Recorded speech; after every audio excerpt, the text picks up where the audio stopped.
அல்லல்லவோம் இல்வினை போம் அன்னை வயிற்றில் பிறந்த துயரம் போம் நல்ல குணமது மாமருகன் கோபுரத்தில் விட்டிருக்கும் கணபதியை கை தொழுதகால். நம சிவாயே நம சிவாயே ஓம் நம சிவாயே நம சிவாயே நம சிவாயே ஓம் நம சிவாயே. நினைந்த உடனே முக்தியை தந்திடும் அண்ணாமலையை போற்றி சிவ ஓம் நம சிவாய. நிம்மதி வாழ்வினில் நித்தமும் தந்திட சந்நிதி கொண்டாய் போற்றி ஹரோம் நம சிவாய. அருளே நம சிவாயம் அழகே நம சிவாயம் இருளே நம சிவாயம் இனிமை நம சிவாயம். சித்தர் பூமியாய் சிவலயம் காட்டும் அண்ணாமலையே போற்றி சிவ ஓம் நம சிவாய. பக்த நெஞ்சினை சிவமயமாக்கும் சிவபெருமானே போற்றி ஹரோம் நம சிவாய. குருவே நம சிவாயம் உயிரே நம சிவாயம் அருவே நம சிவாயம் அகிலம் நம சிவாயம். நம சிவாய நம சிவாய ஓம் நம சிவாய. படம் நல்லா இருந்ததுன்னா 25 வாரம், எங்கள் காலத்தில் 25 வாரம்லாம் ஓடிச்சு. இப்போலாம் 4 நாள் ஓடினா போதும் இல்லையா? அதான் அது 4 நாள் இல்லை, 40 நாள் இல்லை, 400 நாள் ஓடும். நல்ல கலைஞர்கள். அவர் வேற பேர் சார் மங்களநாதன் மங்களகரமாக ஆரம்பித்து வச்சுருக்கார். இதுக்கு மேலே என்ன வேணும்? வெற்றி நிச்சயம். வழங்கக்கூடிய இந்த அறியாத வயசு என்ற திரைப்பட அறியாத பசங்க என்ற இந்த திரைப்பட நிகழ்வுக்கு வருகை இருந்தமைக்கு நான் மெத்த மகிழ்வடைகிறேன். அறம்குரிய நண்பர் ரகு அவர்கள் ஒரு 20 ஆண்டு காலத்திற்கு மேலாக இந்த திரைத்துறையிலே தன்னுடைய தடங்களை பதித்தவர். இந்த திரைத்துறைக்கும் என்னை போன்றவர்களுக்கும் இந்த தொடர்பும் இல்லை. ஆனால் நானும் இந்த விழாவிலே கலந்து கொள்ளக்கூடிய வாய்ப்பு எனக்கு எப்படி கிடைத்தது என்றால், ஒரு 13 ஆண்டு காலம் ஒரு அரசு அலுவலக இயக்கத்தினுடைய தலைவராக வீட்டிலிருந்த காலத்தில் பெருமைக்குரிய எங்களுடைய மேலாள் தலைவர் சிவலோங்க அவருடைய பவள விழா ஆண்டினை ஒட்டி ஒரு கொள்கைப்பாளர்கள் வெளியிட வேண்டும் என்ற நோக்கத்தோடு நண்பர் ரகு அவர்களுடைய முகவரி அறிந்தவரை தொடர்பு கொண்டு ஒரு 6 பாடல்களை நாங்கள் எங்கள் இயக்கத்திற்கு அர்ப்பணித்தோம். அந்த 6 பாடல்களை இசையமைத்து கொடுத்தவர் அருமை சோதர் ரகு அவர்கள். விடியல் கீதங்கள் என்ற பெயரில் இன்றைக்கும் தமிழகத்தினுடைய தமிழ்நாடு அரசு ஒன்றியத்துடைய விழாக்களிலே ஒரு 10 ஆண்டுகளுக்கு மேலாக பட்டி தொட்டி எல்லாம் என்ற பாடல்கள் இன்றைக்கும் ஒலித்து கொண்டிருக்கின்றது. ஒரு அற்புதமான இசைக்கலைஞர், ஒரு அற்புதமான நுட்பமான சிந்தனை உடையவர், பல்வேறு திரைப்பட ஆளுமைகளோடு பழகிய ஒரு நல்ல அனுபவம் மிக்கவர். நீண்ட நாட்களாக இது போன்ற வாய்ப்பை அவர் எதிர்பார்த்து கொண்டிருந்தார். இன்றைக்கு அது கிடைத்திருக்கிறது. சமீப காலத்தில் மிக பிரம்மாண்டமாக எடுக்கப்படக்கூடிய பல திரைப்படங்கள் விமர்சனத்துக்கு உள்ளாவதும் அல்லது அது வேறு வகையிலே பேசப்படுவதும் உண்டு. தமிழக மக்கள் எப்பொழுதுமே நல்லதை மட்டும் ஆதரிப்பார்கள். அதற்கு சமீபத்திய உதாரணங்கள் அதிகம். எந்த விதமான பின்புலமும் இல்லாமல் கதையம்சத்தோடு வந்த படங்கள் இன்றைக்கு தமிழ் திரைப்பட உலகிலே வெற்றி கொடி நாட்டிக் கொண்டிருக்கிறது என்பதுதான் தற்போதைய உண்மை. அந்த வகையிலே புதுமுகங்களாக அறிமுகமாகும் இந்த அறியாத பசங்க என்ற திரைப்படம் ஒரு உத்வேகமான இளைஞர் பட்டாளத்தை தன்னுள்ளே வைத்து அவர்கள் மூலம் இந்த திரைப்படத்தை உருவாக்குவதிலே தன்னுடைய முதல் தளத்தை அருமை தம்பி ரகு அவர்கள் பதித்திருக்கிறார்கள். அது நிச்சயமாக வெற்றி பெறும். ஏனென்றால் திருமூலர் சொல்வார், அனுபவங்கள் மட்டும்தான் வாழ்க்கையினுடைய தத்துவத்தை நமக்கு உணர்த்தும் என்று. அடிபடாதவன் வெற்றி பெற்றதாக சரித்திரமில்லை. விழுந்தால்தான் எந்திரிக்க முடியும். பலமுறை விழுந்தவர் ரகு அவர்கள். இந்த முறை எழுந்திருக்கிறார். அது இமாலய வளர்ச்சியாக, அது விஸ்வரூப வளர்ச்சியாக அமையும் என்பதில் எனக்கு கிஞ்சித்தும் மாற்று கருத்தில்லை. இந்த திரைப்படம் மிகப்பெரிய வெற்றி அடைய வேண்டும். என்னை போன்றவர்கள் அனில் பிள்ளை, வேறு அணிலை நினச்சிடாதீங்க, அனில் பிள்ளை போல அவர்களுக்கு உதவி செய்வதற்கும் நாங்கள் தயாராக இருக்கின்றோம். இந்த திரைப்படத்தில் அறிமுகமாகும் அருமை தம்பிமார்கள் கதாநாயகர்களுக்கும் சகோதரி கதாநாயகிக்கும் என்னுடைய அன்பான வாழ்த்துக்களை அவர்களும் வெற்றி பெற வேண்டும் என்று இந்த நேரத்தில் நான் தெரிவித்துக் கொள்கிறேன். இந்த திரைப்படத்தை தயாரிக்கக்கூடிய பெருமைக்குரிய திருமதி பவுனம்மாள், பொறியாளர் இளஞ்சலின் அவர்களுக்கு நான் நெஞ்சார்ந்த நன்றிகளை காணிக்க கடமைப்பட்டிருக்கின்றேன். ஏனென்றால் ஒரு நல்ல என்னை போன்ற ரகுமையில் பற்று வைத்திருப்பவர்கள் இவருடைய வெற்றி எப்பொழுது தமிழகம் பேசப்படும் என்பதற்கு ஒரு நுழைவு வாயில் தேவைப்பட்டது. அந்த நுழைவு வாயிலை திறந்துவிட்ட பெருமகளாக நீங்கள் இருந்திருக்கிறீர்கள். மிகச்சிறந்த பக்தி பாடல்களோடு இந்த நிகழ்ச்சி ஆர்வமாயிருக்கிறது. நிச்சயம் ரகு வெற்றி பெறுவார். அவருடைய வெற்றிக்கு நாமெல்லாம் துணையாக நிற்போம். மீண்டும் வெற்றி விழாவிலை சந்திப்போம். நன்றி, வணக்கம். எல்லாருக்கும் வணக்கம். வந்திருக்க பெரியவங்க எல்லாருக்கும் வணக்கம். சீஃப் கெஸ்ட் எல்லாருக்கும் வணக்கம். பத்திரிகையாளர்கள் எல்லாருக்கும் வணக்கம். இது அறியாத பசங்க படம். இது என்னோடய டெபியூட் ஃபிலிம், ஃபஸ்ட் டைம் பண்ணுற படம் இது. ஓகேங்களா? அறியாத பசங்க என்னோட டெபியூட் ஃபிலிம் இது. கூட சிம்ரன் நடிக்கிறாங்க. அவங்க பார்க்க மட்டும் அழகாக இல்லை, நடிப்பும் நல்லா தான் நடிக்கிறாங்க அவங்க. டைரக்டர் பார்த்திங்கன்னா Raghu sir, plus music director எல்லாம் அவர் தான். படத்துக்கு மெயின் காரணமே அவர் தான். ஒரு 20 years எக்ஸ்பீரியன்ஸ் இருக்குது அவருக்கு. அது எக்ஸ்பீரியன்ஸ்லேருந்து படத்தில் நீங்கள் பார்ப்பீங்க. சாரி, கொஞ்சம் மூச்சு வாங்குது.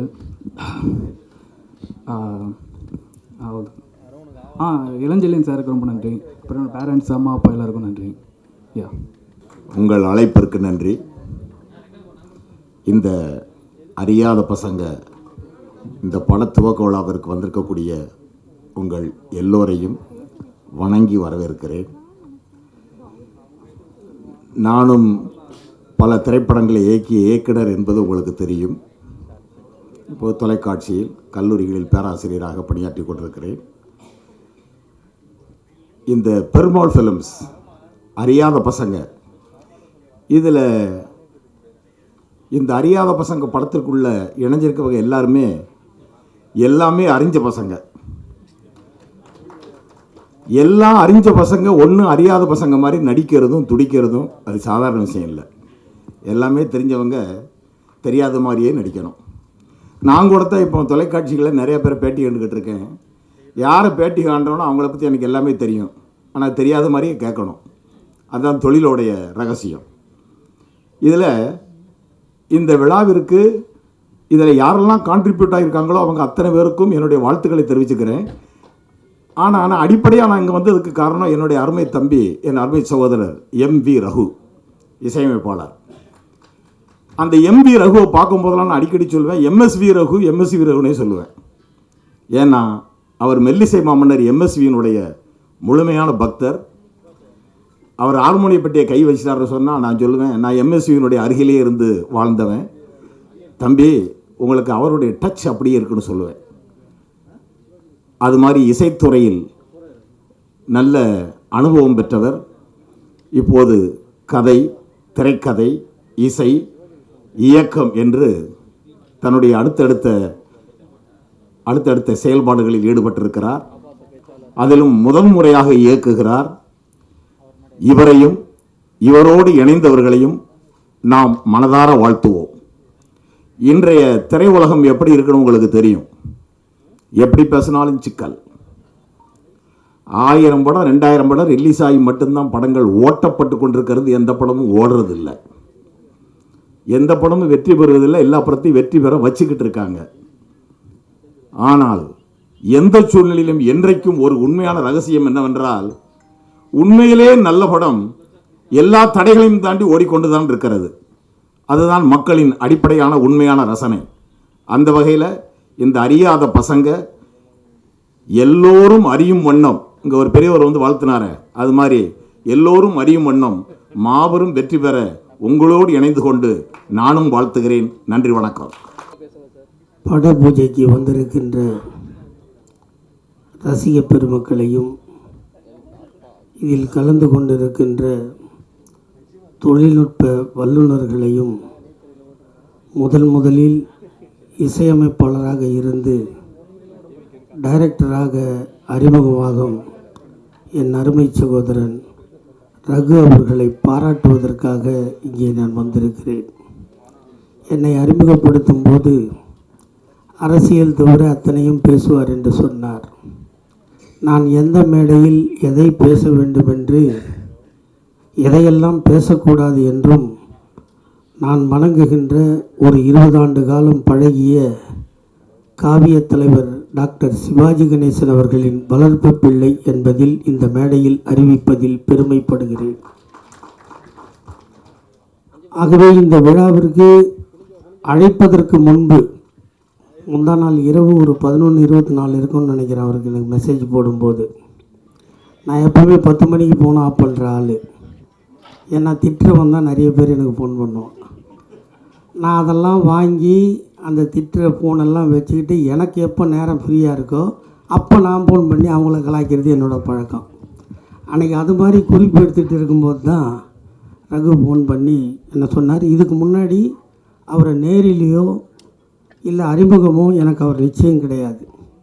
என்னை பொறுத்தவரை பள்ளத்திலிருந்து பாழ்பட்டு போய் உழைத்து உழைத்து ஓடாய் தேய்ந்து ஒருவன் முன்னுக்கு வருகிறான் என்று சொன்னால் அவனை வாழ்த்துபவன் மட்டும்தான் மனிதனை தவிர வேறு ஒன்றும் இல்லை. இங்கே எனக்கு முன்னால் அண்ணன் பேசி கொண்டிருந்தார். அவர் பேசியதில் இறுதியை மட்டும்தான் கேட்டேன். திரைப்படங்கள் வருகிறது ஓடுகிறது, நல்ல படங்கள் மட்டும்தான் ஓடும் என்று சொன்னார். எனக்கு அடிக்கடி சிவாஜி சொல்லுவார், காரிலே பயணம் செய்யும்போது ரசிகர்கள் கை தட்ட தட்ட அவன் கலைப்பசி தீரும் வரை நடிப்பவன் தான் நடிகனே தவிர மற்ற எவனும் நடிகன் இல்லை என்று சொல்லியிருக்கிறார். அதையும் தாண்டி உசந்தவன் தாழ்ந்துட்டா ஒரு துளி விஷம் வேண்டாம், அவன் பழைய கௌரவமே அவனை கொன்னுடன்னு மிருதங்க சக்கரவர்த்தி படத்தில் ஒரு டயலாக் வரும். அது மாதிரி என் அன்பு தம்பி ரகுவுக்கு நான் சொல்வது, லிஃப்டில் ஏறி 20வது மாடிக்கு போகாதீங்க. படிக்கட்டில் ஏறும்போது நீங்கள் ஏறுகின்ற படியை எண்ணிக்கொண்டு ஏறுங்கள். ஏறி நின்ற பின்னால் நின்ற இடத்திலிருந்து கீழே வராமல் பார்த்து கொள்ளுங்கள், அதுவே சிறப்பு. கௌரவம் படத்தில் சிவாஜி சொல்லுவார், ஆணைக்கும் அடி சரக்குன்னு சொல்லுவாளே நான் அந்த அம்மா சொல்லும். அப்போ அவர் சொல்லுவார், ஆணைக்கும் அடி சரக்குமா, அடி சரக்குனா என்ன ஆகும் தெரியுமா, அதால் எந்திரிக்கவே முடியாதுடியே, அதுக்கு தான் சொன்னான். ஆனால் ரஜினிகாந்த் சாய மாட்டேன்னு சொல்லுவார். அது மாதிரி நீங்கள் இருக்கணும். நீங்கள் சொல்லும்போது எனக்கு அந்த அழைப்பு சொல்லும்போது சொன்னீங்க, எவ்வளோ பேர் கஷ்டப்பட்டுட்டு எவ்வளோ பேர் சுற்றிட்டு இருக்காங்க, எனக்கு ஒரு அருமையான வாய்ப்பு வந்திருக்கு, அந்த வாய்ப்புக்காக அண்ணன் வந்து என்னை வாழ்த்தினா நான் சந்தோஷப்படுவேன்னு என் அன்பு தம்பி ரகு அவர்களுக்கு சொல்லுவேன். நான் 19 வயதிலேயே திருமணத்திற்கு சென்று வாழ்த்தி இருக்கிறேன். நான் வாழ்த்திய யாரும் வீணாக போனதில்லை என்ற தன்னம்பிக்கையோடு நீங்கள் மேலும் மேலும் உயர்ந்து மேலும் படங்களை எடுத்து அந்த நிலைக்கு நீங்கள் சென்ற பின்னாலும் என்னையும் மறவாமல் அழைத்து நீங்கள் பல்லாண்டு வாழ வேண்டும். உங்களோடு சேர்ந்திருக்கின்ற உங்கள் கலை குடும்பமும் உயர வேண்டும் என்று நான் வணங்குகின்ற காவியத் தலைவர் சிவாஜியின் ஆசியோடு சேர்த்து என் ஆசியும் வழங்குகின்றேன். நன்றி, வணக்கம், வெல்க தமிழ். இந்த உலகத்திலே நம்பிக்கைக்கு முக்கியத்துவம் திரு ரஜினிகாந்த் அவர்கள், சூப்பர் ஸ்டார் ரஜினிகாந்த் அவர்கள் தன்னம்பிக்கைக்கு இந்த உலகத்திற்கே ஒரு நம்பிக்கையாக இருக்கிறார். அந்த நம்பிக்கையில் ரா என்ற வார்த்தையை உள்ளடக்கிய என்னுடைய அன்பு ரகு ரா திரு எஸ்பி முத்துராமன் அவர்களை இங்கே அழைக்கிறார் என்று நினைத்தேன். ஐயா வருவார் என்று நினைக்கிறேன். 25 படங்களுக்கு மேலாக சூப்பர் ஸ்டார் ரஜினிகாந்த் அவர்களை வைத்து படம் எடுத்திருக்கிறார் திரு எஸ்பி முத்துராமன் அவர்கள். அவரை வாழ்த்தை பெறுவதற்கு ரகு காத்து கொண்டிருக்கிறார். அதனால்தான் இந்த பாடல் உங்களுக்கு தெரியும், ஒரு ஈடு இணையற்ற பாடல். அன்பு என்றால், காதல் என்றால், பாசம் என்றால் என்று இந்த பாடலை தெரியும். நிறைய அந்த பாடலை பாட வேண்டும் என்று ஏன் இந்த பாடலை பாடினேன், நான் என்னுடைய இசை கச்சேரியிலே என்னுடைய ரகு அவர்கள் கீபோர்டு வாசிப்பார், நான் பாடுவேன். இந்த பாடலை எல்லா நான் தமிழ்நாடு முழுவதும் பாடிட்டேன் இசை கச்சேரியில். உங்கள் அன்போட உங்கள் ஆசீர்வாதத்தோட என்னென்ன அறிமுகப்படுத்துறதை விட தெய்வங்களாகிய ஐயா சொன்னாங்க கடவுள் நம்பிக்கை இல்லைன்ட்டு, அதுவே ஒரு நம்பிக்கை தான். அதுவே ஒரு நம்பிக்கை தான். கடவுள் இல்லை என்பதே ஒரு நம்பிக்கை தான். அதுவே நம்பிக்கைக்கு இறைவர் ஆசி கொடுப்பார். அதுதான் முக்கியமான ஒன்று. அதனால் ஐயாவுக்காக நான் சொல்லவே இல்லை. ஐயா மிகப்பெரிய ஞானி, அதுதான் உண்மை. அந்த ஞானியை உருவாக்குறது இந்த இயற்கையும் சக்தியும் தான். அதனால் ஐயா அவர்களுக்கு என் மனமார்ந்த வாழ்த்தினையும் அன்பினையும் தெரிவித்துக்கொண்டு இந்த வாழ்த்து வந்த உங்கள் அன்பு முகங்கள், அன்பு பாதங்கள் சாதாரண பாதங்களோ முகங்களோ கிடையாது. இந்த ரகுவை எப்படியாவது இந்த திரைப்பட வரலாற்றிலே உள்ளடக்க வேண்டும் என்ற காரணத்திற்காக வந்திருக்கிறீர்கள். அவர்களுக்கு 20 ஆண்டுகள் அவரோடு நான் பயணம் செய்திருக்கிறேன். அவர் கீபோர்டு, நான் இசைக்கு பாடுவேன். அவரோட நான் இசை கச்சேரியில் பாடும்போது அவர் வளர்த்து விட்டது தாங்க. நான் தயாரிப்பாளர், நான் நடிகர், நான் பாடகர், நான் இசையமைப்பாளர், நான் கவிஞர், வழக்கறிஞர் மட்டும்தான் ஐயா. எனக்கு அவர் தெரியாமல் நான் வழக்கறிஞர் ஆகிட்டேன் இன்றைக்கி. ஆமாம், அதுதான் உண்மை. மற்ற எல்லாமே நான் இன்றைக்கி நான் தயாரிப்பாளர் இருக்கேன், நான் பாடகராக இருக்கேன், நடிகராக இருக்கேன், எல்லாமே நான் மறுபடியும் சொல்கிறேன், ஆணித்தரமாக சொல்கிறேன். அதுக்கு ரகுதான் காரணம். இந்த மேடையிலே நான் பெருமையாக சொல்லிக்கொள்ள கடமைப்பட்டிருக்கிறேன். நான் உண்மையாக சொல்கிறேன். புதிய சுரங்கள் என்ற இசை கச்சேரி வைத்திருக்கும்போது ஒரு நேரம் ஒரு 2 நிமிடம் எடுத்துக்கிறேன். தயவு கூர்ந்து எனக்காக நீங்கள் அருள் கூர்ந்து செவி கொடுத்து கேட்க வேண்டும் என்பதை கேட்டுக்கொண்டிருக்கின்றேன். நான் சிந்தாதிரிப்பேட்டையிலே ரகு அவர்களை எனக்கு இசை கச்சேரி முதலாக கிடைக்கின்றது. அப்பொழுது ஐயோ, நமக்கு உண்மையாக சொல்கிறாங்க, நான் பாடுவேன் நல்லா, அவ்வளோதான். எப்படி நான் இசை கச்சேரி ஒன்றிணைக்கிறது? இசைக்குழுவே நமக்கு இல்லை. நல்லா கவனமாக கேட்டுங்க ஐயா. நான் இப்போது மறுபடியும் நான் தொலைக்காட்சியில் எல்லாரும் எடுக்கிறாங்க, அப்போ அதுக்காக நான் சொல்கிறேன். அப்போது நான் நல்லா பாடுவேன், நல்லா இசை கச்சேரி எப்படி பண்ணணும் எனக்கு கிடச்சிச்சு. உயர்நீதிமன்றத்தின் மூலமாக நான் வழக்கறிஞராக அப்போ படிச்சுட்ருக்கேன். அப்போ எனக்கு ஒரு இசை கச்சேரி கொடுக்குறாங்க, ஒரு நல்ல அருமையான மனிதர். அப்போது எனக்கு இசை கச்சேரி யார்கிட்ட போய் கேட்குறதுன்னா, எனக்கு ரொம்ப உதவியாக இருக்கிற, எப்பொழுதுமே என்னுடைய மூளையிலும் உயிரிலும் உடலிலும் கலந்திருக்கிற ரகுவை தேடி போனேன். ஒரு ஹார்மோனியப்பட்டி வைத்துக்கொண்டு சிந்தாதிரிப்பட்டில் ஐயா அந்த இன்னமும் அந்த ஆட்டோ உங்களுக்கு போயிருப்பீங்கன்னு நினைக்கிறோம். கேட்டிக்கும் சந்தில் போவாங்கன்னா ஒரு மாதிரி இருக்கும் அந்த சாலை.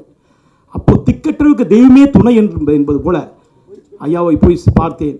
பார்த்த உடனே, இந்தியன் ஏன் கவலைப்படுறீங்க, 6 மணிக்கு இசை குழு அங்கே கொண்டு பெசன் நகரில் முதல் கச்சேரிங்க. ஐயா இசை கச்சேரி அவர் அத்தனை பணம், நான் கொடுத்த பணத்தை அப்படியே கொடுத்துட்டேன். அப்போ ரொம்ப கம்மியாக தான் கொடுப்பாங்க இசை கச்சேரிக்கு. அப்போ கொடுத்த உடனே அப்போது இசை கச்சேரியில் முதல் பாடலாக ஐயா தான் பாடினாங்க பாட்டு. ரகு அவர்கள் தான் ஒரு அற்புதமான பாடலை எப்பொழுதும் பாடுவாங்க. ஐயா ஞானி, இசை ஞானி குரலில் அவர் பாடுவார். ஜனனி ஜனனி என்ற பாடலை நீங்கள் என்ன நினச்சோம் நினைங்க, தாரத்தரையாக எனக்கு கண்ணீர் வந்தது. திக்கற்றவருக்கு தெய்வமே துணை என்ற பதில் அந்த கச்சேரி அப்படியே அன்னையிலேருந்து இன்று வரை நான் இசை கச்சேரி என்னுடைய தன்னம்பிக்கை இசைக்குழு வச்சுருக்கேன், வில் பவர் ஆங்கிலத்தில். அதன் மூலமாக தன்னம்பிக்கையை நான் வளர்த்துக்கொண்டு நான் நடிக்க ஆரம்பித்தேன், பாட ஆரம்பித்தேன், கவிதை எழுத ஆரம்பித்தேன், பாடல். அதுக்கப்புறம் நான் தயாரிப்பாளர் ஆகிட்டேன். ஒரு 2 குறும்படம் இயக்கியிருக்கேன். இருந்தாலும் சும்மா ஒரு இதுக்காக தான் எவ்வளோ இயக்குனர் இருக்காங்க, எவ்வளோ சாம்புகள் இருக்காங்க, எனக்கு தெரிந்ததை நான் பண்ணேன். ஆனால் இந்த நாளிலே நான் என்னை விட, நான் உயிரோடு இருப்பதை விட இயக்குனராக ஆறார் பார்த்தீங்களா, அதில் தாங்க எனக்கு மிகப்பெரிய சந்தோஷம். ஓடி வராங்க 5 மணிக்கு நான் காலையில் இருந்துச்சு. இன்றைக்கி மௌன விரதங்க. மௌன விரதம் முடிச்சுட்டு முதல் வார்த்தையாக திரு ரகு அவர்களுக்குத்தான் என் மௌன விரதத்தை கலைத்து விட்டு பேசினேன். நான் உண்மைங்க, இது நான் 30 ஆண்டுகளாக என் சகோதரிக்காக மௌன விரதம் இருக்கிறேன். அவர் மௌன விரதத்தை கலைத்து விட்டு அவருக்காக அழுதுகின்றே பேசிட்டேன். விட்டுறாதீங்க, விட்டுறாதீங்க, திரைப்படம் திரைத்துறை உங்களை நம்பி இருக்கின்றது. இப்பொழுது ஐயா சொன்னாப்புல அழகாக சொன்னாங்க, சண்முக ஐயா சொன்னாங்க, இன்றைக்கி சினிமா 1000 பேர் எடுக்கலாம், ஆனால் நல்ல சினிமாவை மக்கள் கண்டிப்பாக நம்பி பார்க்கிறார்கள். ஏதாவது நல்ல படம் வராதா, அந்த நல்லவர் தான் ரகு, அந்த நல்லவர் தாங்க ரகு. அதுதான் உண்மை. இறைவர் எல்லாரையும் அனுப்ப மாட்டாங்க, இந்த மாதிரி மனிதர்களையும் அனுப்பி கெட்டவர்களை கொஞ்சம் திசை திருப்ப வைப்பாங்க. அதனால் என் மனமார்ந்த வாழ்த்துக்களை தெரிவித்துக்கொண்டு, உயர்நீதிமன்றத்திலே நான் மிகப்பெரிய பொறுப்பில் இருக்கும்பொழுது அவருடைய நிறைய பேசிகிட்டே இருப்பேன். ஒரு சில வார்த்தைகளை ஒன்றையும் சொல்லிடுறேன். அவரை சிறப்பு விருந்தினாக கூப்பிட்றாங்க. அது இன்னமும் நான் உங்களுக்கு கண்டிப்பாக என்னைக்காச்சும் ஒரு நாள் நீங்கள் பார்ப்பீங்க. சார் 6 மணி நேரம் மேடையில் நிற்கிறேன் சார், இசைக்குழு பாருங்கள். என் குருவுக்கு முன்னாடி நான் நிற்கிறேங்க, கண்டக்டர், அவர் நடுவராக ஐயா நிற்கிறாங்க. இவர் எங்கள் உயர்நீதிமன்றத்தில் சார் அவரை சிறப்பு விருந்தினாக கூப்பிட்டு சிறப்பு அழைப்பாளர் பாட்டு போட்டி, வழக்கறிஞர்லாம் பாட்டு போட்டி நடத்துகிறோம். அப்போ 6 மணி நேரம் சார் நீங்கள் சொன்னால் சொல்லுங்கள். அவர் சொல்லிகிட்டே இருக்காரு. தொலைபேசி தான் சார் செஞ்சேன், நான் அவரை நேரில் அழைக்கவே இல்லை சார். இப்போ சொன்னார் பார்த்தீங்களா, நான் தொலைபேசியில் அழைத்தேன், எல்லாரும் வந்துட்டாங்களே அப்படின்னு. வருவாங்க, அதே போல் தான் வர ஆளு ரகு. சொன்ன உடனே வந்துட்டார். 6 மணி நேரம் உட்காந்தாங்க, எந்த விதமான சலனம் இல்லை. வழக்கறிஞர் அப்படியே யாருங்க இவர் அப்படி ஊக்கப்படுத்தினார், கை தட்டவே மாட்டாங்க. வழக்கஞ்செல்லாம். ஆனால் வழக்கஞ்சலை கைத்தட்ட வச்சு உற்சாகப்படுத்தி 1000 பேர் வழக்கஞ்சலில் இருந்த சூழ்நிலை அவர் பாட்டு போட்டி நடத்தி, சார் யாருமே எதிர்பார்க்காத ஒரு 70 வயசு வழக்கறிஞர் அம்மா தான் வந்து முதல் பரிசை வாங்கினாங்க. எந்த இடத்துலையுமே சுதியும் சுரமும் இசையும் பார்த்து சரியாக 3 பரிசை வழங்கி அவர் சென்றிருந்தார். அந்த நிகழ்வு கூட உயர்நீதிமன்றத்தில் என்னுடைய சாதனையாக நினைத்தேன். ஏனென்றால் எப்படியாவது ஒரு சிறப்பு நான் உயர்நீதிமன்றத்தில் வர வைக்க வேண்டும் என்று நினைத்தேன். உயர்நீதிமன்றத்திலே எனக்கு இருக்கிற சக்தியை பயன்படுத்தி அவருக்கு வாய்ப்பை கொடுத்தேன். இப்பொழுது உயர்நீதிமன்றம் அல்ல, இந்த உயர் உலகத்திலே அவர் எழுச்சி மிகு ஒரு இயக்குனராக வரப்போகிறார். அவரோடு சேர்ந்த இந்த நடிகைகள் அதே போல் தயாரிப்பாளருக்கு நான் மறுபடியும் நான் நன்றி சொல்கிறேன். அவங்க தான் தெய்வம் என்று சொல்லி இந்த வாழ்த்த வந்த உங்கள் அத்தனை பேருக்கும் முக்கியமாக அந்த தொலைக்காட்சி எடுக்கிறாங்க பார்த்தீங்களா, அவங்களும் நம்மளோட தெய்வங்கள்ங்க. அதை போய் சென்று சேர்க்குறாங்க பாருங்கள். அதனால் அறியாத பசங்களை கடைசியாக நான் முடிச்சிடுறேன். ஏன்னா நான் நிறைய நேரம் பேசுவேன் சார், நான் நிறைய பேசுவேன், அதிகமாக பேசுவேன். ஆனால் ஆக்கப்பூர்வமாக இருக்கும், யாருக்கும் தொந்தரவு இருக்காது. கடைசியாக முடிக்கிறேன். ஐயா வந்து என்கிட்ட ரகு அவர் சொல்கிறாரு, இந்த மாதிரி இந்த மாதிரி ஒரு இயக்கம் பண்ண போகிறேன் அப்படின்ட்டு. இதை பாருங்கள், இசையமைச்சிட்ருக்காரு. அதுவே எனக்கு வந்து 20 ஆண்டுகள் ஒரு ஐயோ இப்போ என்னடாது நான் என் படம் பண்ண போகிறேன். இப்போது அடுத்த மாதம் என்னுடைய படப்பிடிப்பு ஆரம்பம். அப்போ பண்ணும்போது இவர்கிட்ட போகிறேன், என்னால் இசையமைக்க முடியல, உங்களை மீறி என்னால் இசையமைக்க முடியாது, அதனால் நீங்கள் வந்து என்னோட சேர்ந்து இசையமைக்கணும்னு சொல்கிறேன். கண்டிப்பாக அதுக்கு என்ன, நான் இணைய இசை போட்டுக்கிறேன், நீங்கள் இசை போட்டுங்கன்னு சொன்னேன். சார் இது உண்மை நடந்தது. எங்கள் இயக்குனர் சதாம் இருக்கார், என்னுடைய அன்பு வழிகாட்டி சேகர் இருக்காங்க. நான் இயக்குனர் சதாமை கூப்பிட்டு போய் கேட்குறேன். அப்போ சொன்ன வார்த்தையை பாருங்கள், இந்தியன் நீங்களும் இசையமைப்பாளர், நானும் இசையமைப்பாளர், 2 பேரையும் சேர்த்து போடலான்னாரு. சார் டியூன்லாம் முடிச்சுட்டேன், எல்லாம் மியூசிக்லாம் முடிச்சு ஐயாவும் நானும் முடிச்சு சொல்கிறாரு, உங்கள் பேரையும் நம்ம மேலே இசையமைப்பாளர் போடுறேங்கிறாரு. எப்படிப்பட்ட மனம் பாருங்கள். அப்பா அம்மா உண்மையிலே சொல்கிறேங்க, அவங்க அப்பா அம்மா நான் பார்க்கவே இல்லைன்னு வரைக்கும், இது வரைக்கும் பார்க்கல, இன்றைக்கி பார்த்தான் பாப்பாவை. உண்மையிலே சொல்கிறேன், இந்த மாதிரி பிள்ளைகள்லாம் பெறத்துக்கு ரொம்ப கஷ்டம். அப்புறம் கடைசியாக வந்து இந்தியன் ஒரே ஒரு விஷயம், நான் தீபாவளிக்கு போகிறேன் சார். நான் தீபாவளி அன்னைக்கு ஒரு வாரத்துக்கு முன்னாடி தான் போகிறேன். ஒரு நேரத்தை கடைசியாக முடிச்சிடுறேன். அப்போது ஒரு கதையை சொல்கிறாருங்க சார், உண்மையாக சொல்கிறேன். ஸ்கிரிப்ட் சொல்லணும்னா அப்படி சொல்லுங்க. ஸ்கிரிப்ட் சொன்னார், ஒரே ஒரு வரி தான் சொன்னார். இதான் இந்தியன். திகிலோடு சொன்னார், ஸ்கிரிப்டை மர்மமாக சொன்னார், ரகசியமாக சொன்னார், ஆக்ரோஷமாக சொல்ல, அமைதியாக சொன்னார். எனக்கே அது ஆகா அற்புதம். உடனே சொல்கிறேன், விடாதீங்க, பிடிங்க, இந்த கதையை எடுத்துடுங்க, எனக்கு ஏதாவது ஒரு வாய்ப்பு கொடுங்க அப்படின்னு சொல்லி கேட்டுட்டு இருந்தேன்.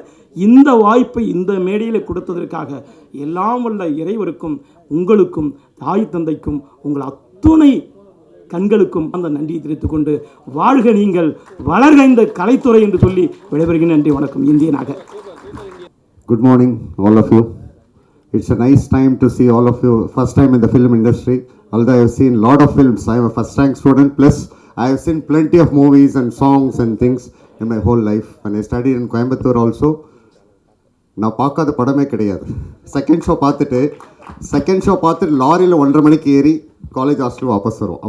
அப்போ என்னை பற்றி தெரிஞ்சுப்பீங்க. நான் எல்லா ஃப்ரெண்ட்ஸ் கூட 0 மார்க் வாங்கினது துபாயில் இருக்கார். நான் 80% 90% டிஸ்டிங்ஷன் ஸ்டூடெண்ட். எல்லாருமே என்னோடய தோழர்கள். இப்போ வரைக்கும் 250 பேர் என்னோடய பாக்கெட்டில் இருக்காங்கன்னா என் மனசு உங்களுக்கு புரிஞ்சிருக்கும். யாருமே என்கிட்ட சண்டை போட்டாலும் 4 பேரை சேர்த்து வைக்கிறது தான் என்னோட இது.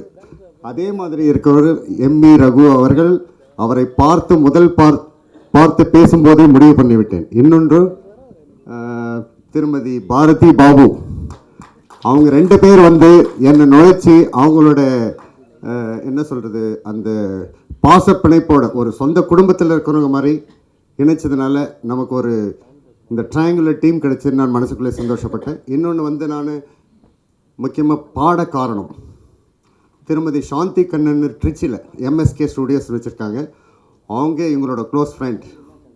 அவங்க ட்ரிச்சியில் எனக்கு பாட்டு கற்றுக் கொடுத்தவங்களே 2 நாள் ஃபுல்லாக, சார் நீங்கள் இந்த 2 நாள் பாடிட்டு வெளியே போகும்போது நீங்கள் ஒரு திரைப்பட பாடகணும் இல்லை ஸ்டேஜ் பாடகணும்னு சொல்லி என்னை வாழ்த்தி அனுப்பிச்சாங்க. அதுதான் இப்போ நடந்துகிட்ருக்கு. அதன் மூலமாக இந்த திரைப்படமும் நடந்துகிட்ருக்கு. ஸோ அதுக்கு முக்கிய காரணம் திருமதி சாந்தி கண்ணன், அவங்களோட க்ளோஸ் ஃப்ரெண்ட் திருமதி பாரதி பாபு. அவங்கள நான் வாழ்க்கையில் மறக்க முடியாது. ஏன்னா இங்கே வந்து ஸ்டேஜ் நான் பேசுகிறதுக்கே காரணம், although I have done so much. என்னோட இன்ஜினியரிங் ஃபீல்டில் I have done so much. I have traveled 20-25 countries. I have seen everything in life. கடைசியில் என்னோடய அம்மாவை வேண்டினேன், நான் திரைப்படத்துறையில் வரேன்னு சொன்னேன். அவங்களுக்கு ஷாக் ஆகிடுச்சு. ஏன்னா எங்களோட பேக்ரவுண்டும் எங்களோட ரிலேட்டிவ்ஸ்லாம் ஃபிலிம் டிஸ்ட்ரிபியூஷன் கம்பெனி வச்சுருந்தாங்க வெள்ளூரில். அம்மாவோட சொந்த தம்பிங்க 2 பேர் பழைய காலத்தில் நாடகம், கதை, திரைக்கதை, வசனம் எல்லாம் எழுத்து விருத்தம்னு சொன்னாங்க. எனக்கு ஒன்றுமே புரியல. பாடல் விருத்தம் பாடுவாங்க அங்கே பழைய நாடகத்தில். மாமா ஃபுல்லாக எழுதி எல்லா வில்லேஜஸ், வெள்ளூர் பக்கத்தில் இருக்க அந்த டிஸ்ட்ரிக்டில் இருக்க எல்லா வில்லேஜஸ்லேயும் நாடகம் நடத்தினவங்க. அதெல்லாம் சர்வசாதாரணமாக அவங்க பாடும்போதே உங்களுக்கு தெரிஞ்சிருக்குன்னு நினைக்கிறேன். So I feel very happy to be here in the stage and I will not talk much. So நம்மளோட டீமோட ரியல் எஃபெக்ட் பேசும். அதுக்கப்புறம் என்னோடய தாயார் 87 வயசு, அவங்க பேசுகிறத கேளுங்க. ஆனால் இல்லை, அப்புறம் சீஃப் கெஸ்டெல்லாம் வரட்டும், அம்மா அப்புறம் பேசலாம். இப்போ ஏதோ பேச போகிறீங்களா நீங்கள்? ஓகே, 2 வார்த்தைகள் பேசுவார். எல்லா சிறப்பு விருந்தினர்கள் வரும்போது அம்மாவோட பேச்சு ஒரு 5 நிமிஷம் இருக்கும், ரொம்ப ஷார்ப்பாக இருக்கும். நீங்கள் வந்து இந்த தலைமுறையில் வந்து அம்மாவோட ஒரு க்ளோஸ் நண்பி, 100 வயசு, அவங்க என்ன வாழ்த்துனாங்க. 100 வயசு இன்னும் வாழ்ந்துட்டு இருக்காங்க, அம்மா கிட்ட இருக்காங்க. அந்த பழைய நட்பு 50-60 வருட. நான் திடீர்னு அந்த ஊருக்கு வரும்போது 40 வருஷத்துக்கு முன்ன பார்த்தவங்களோட மகனான்னு கேட்டாங்க. அவங்களோட வாழ்த்தே போதும் எனக்கு. அம்மாவோட வாழ்த்து 87 வயசு, அவங்களோட ஃப்ரெண்டு 100 வயசு. எனக்கு காஃபி போட்டு கொடுக்குறாங்க, டிஃபன் கொடுக்குறாங்க. நம்ம கொடுக்க முடியுமா நம்ம லைஃப்பில்? சான்ஸே இல்லை. 100 வயசில் எனக்கு காஃபி, டீ அவங்க வீட்டில் யாருமே போட்டு கொடுக்கல. சார் வாங்க சார் பேசுகிறேன். அந்த 5 நிமிஷத்தில் காஃபி கொடுக்குறாங்க, நெக்ஸ்ட்டு டிஃபன் எடுத்துகிட்டு வராங்க. 100 வயசில் நம்ம பண்ண முடியுமா? அவங்க மத்தியில் வாழ்றது வந்து நம்ம கொடுத்த பெரிய சந்தோஷம், நமக்கு கடவுள் கொடுத்த பெரிய வரப்பிரசாதம்னு சொல்லலாம். இதோட முடிச்சுக்கிறேன் ஷார்ட்டை. அம்மா சில வார்த்தைகள் பேசுவார்கள். ன்றவரை வச்சு நான் படம் எடுக்க போகிறேன். என்னப்பான்னு, சரி ஓகே. என்னை அழிச்சிக்கின்னு வந்து ரகுவிடம் காமித்தான். ஒரு 1/2 மணி நேரம் நான் ரகு கிட்ட பேசினேன். எனக்கு ரொம்ப பிடிச்சிருந்தது. நல்ல மனுஷன், மனிதாண்மை, மரியாதை, யாருக்கு எப்படி நடக்கணுன்றதை செய்வார்.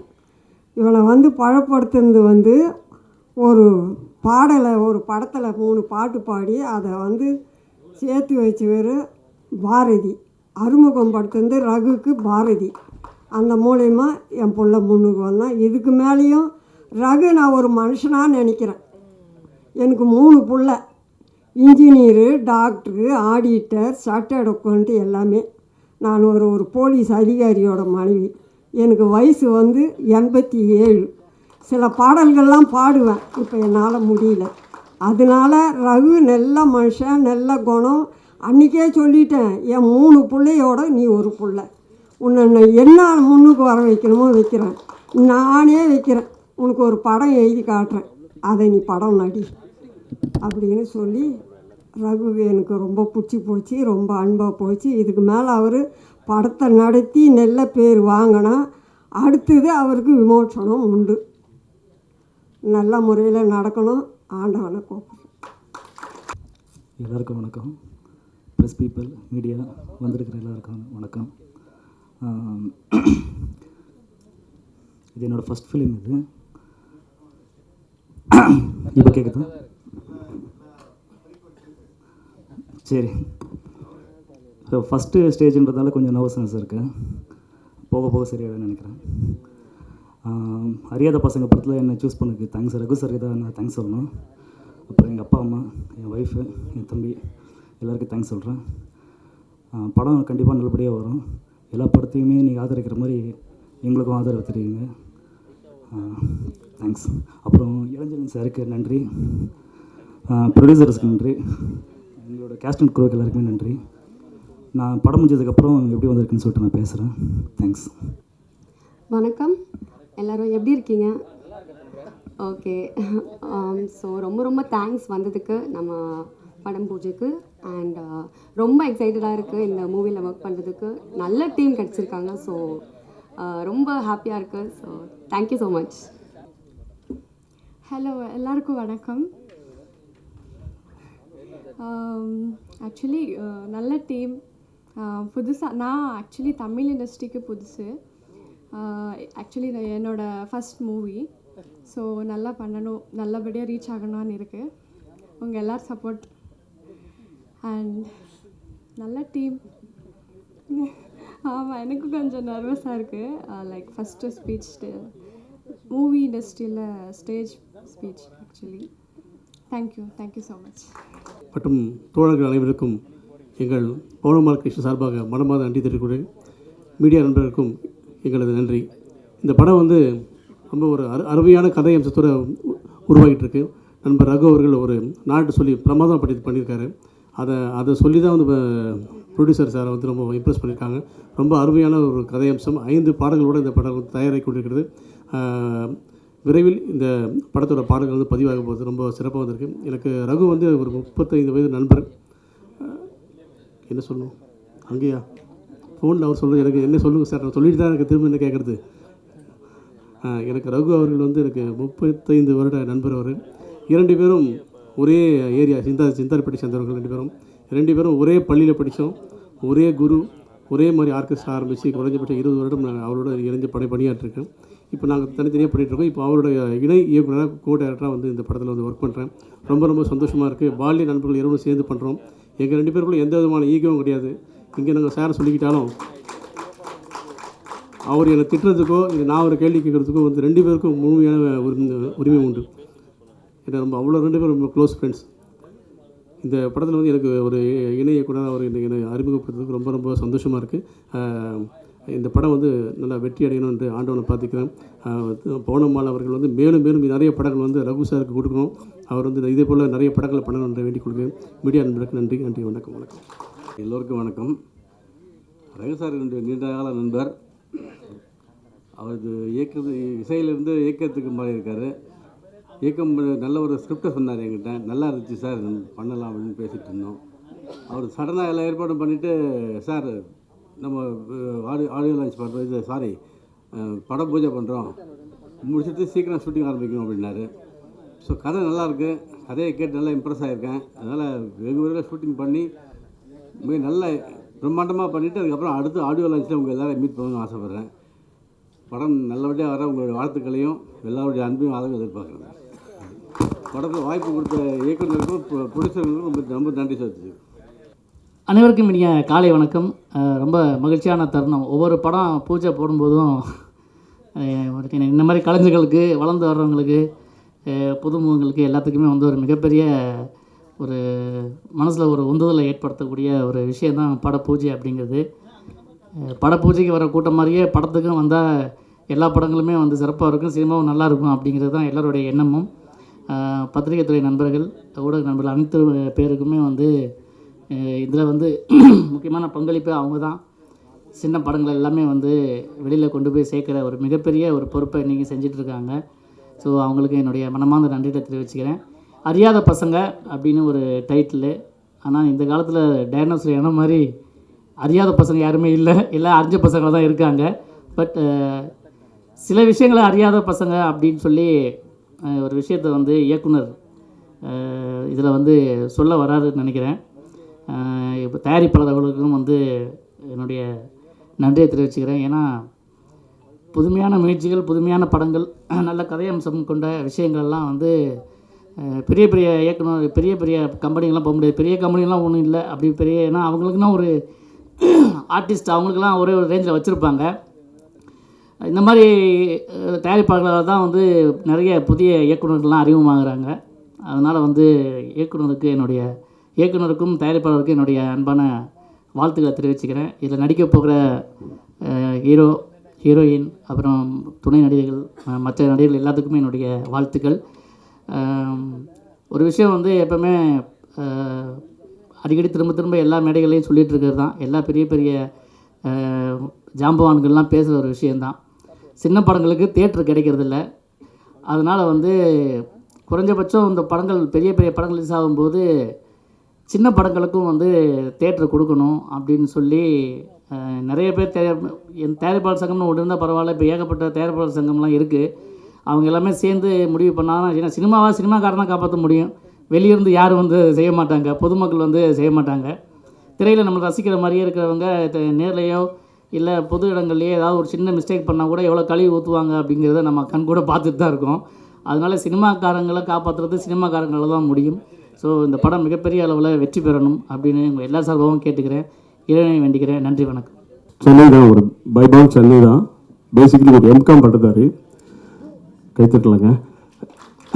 மியூசிக் வந்து மறுபடி ஒரு 8 years கர்நாடிக் மியூசிக், அப்புறம் வந்து பியானோ படிச்சுட்டு எல்லா மியூசிக் டேரக்டர் ஒர்க் பண்ணேன். எல்லாமே டாப் அவுட் வித் குரு இசைஞானி. ஒர்க் பண்ண சொல்லுவோம். சரி அப்படின்ட்டு ஒரு 2500 கச்சேரி கீபோர்டு வாசிச்சிருப்பேன் நான். அப்படி வாசிக்க சொல்ல சரி திரைப்படத்துக்கு போகலாம்னு சொல்லிட்டு வாய்ப்பு கிடைச்சி எனக்கு ஏவிஎம் ஒரு மாபெரும் ஸ்டுடியோவில் எனக்கு அந்த ஸ்டுடியோ பற்றி தெரியும் உங்களுக்கு.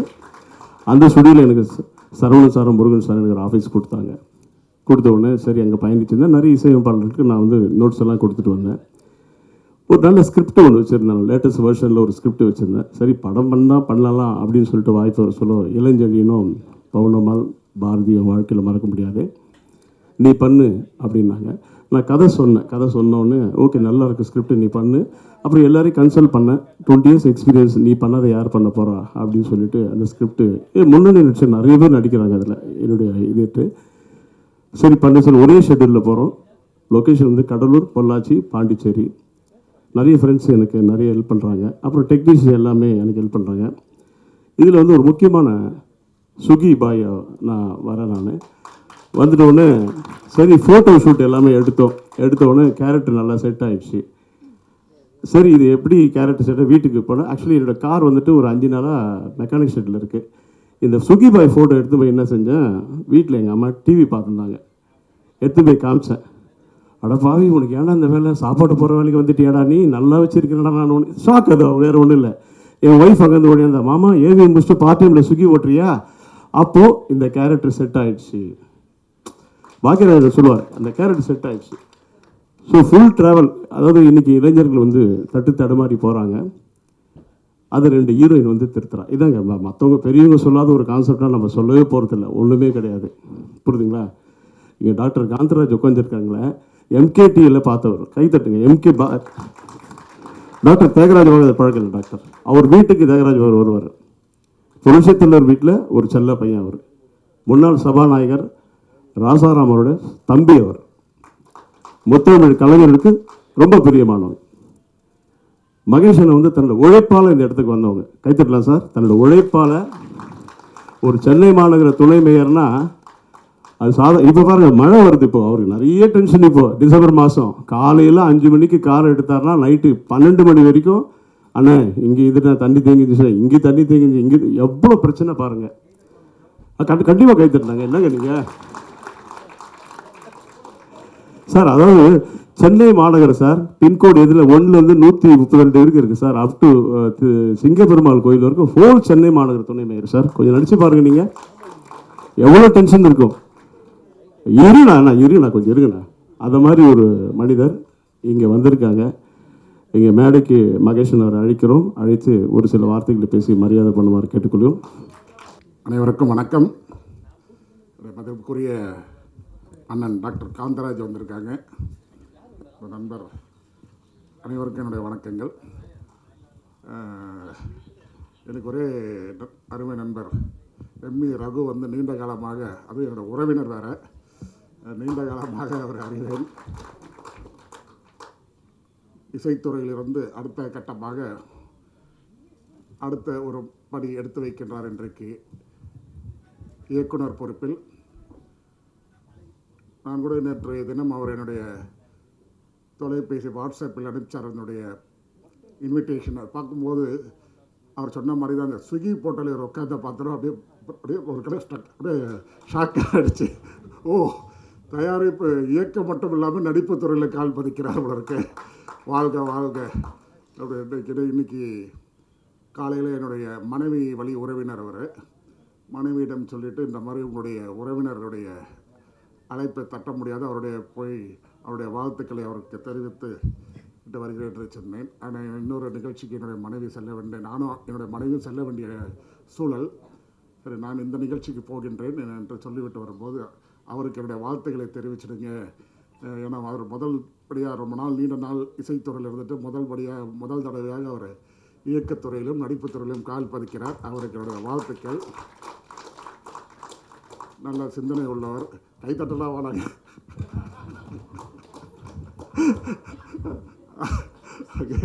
அவருக்கு என்னுடைய வாழ்த்துக்கள். ஏன்னா இது ஒரு கலைத்துறை பயணம், மிகப்பெரிய ஒரு பயணம். நான் கூட நிறைய திரைப்படங்கள்லாம் பார்க்கின்றோம். வித்தியாசப்படமான படங்கள்லாம் வெற்றி பெறுவது உண்டு.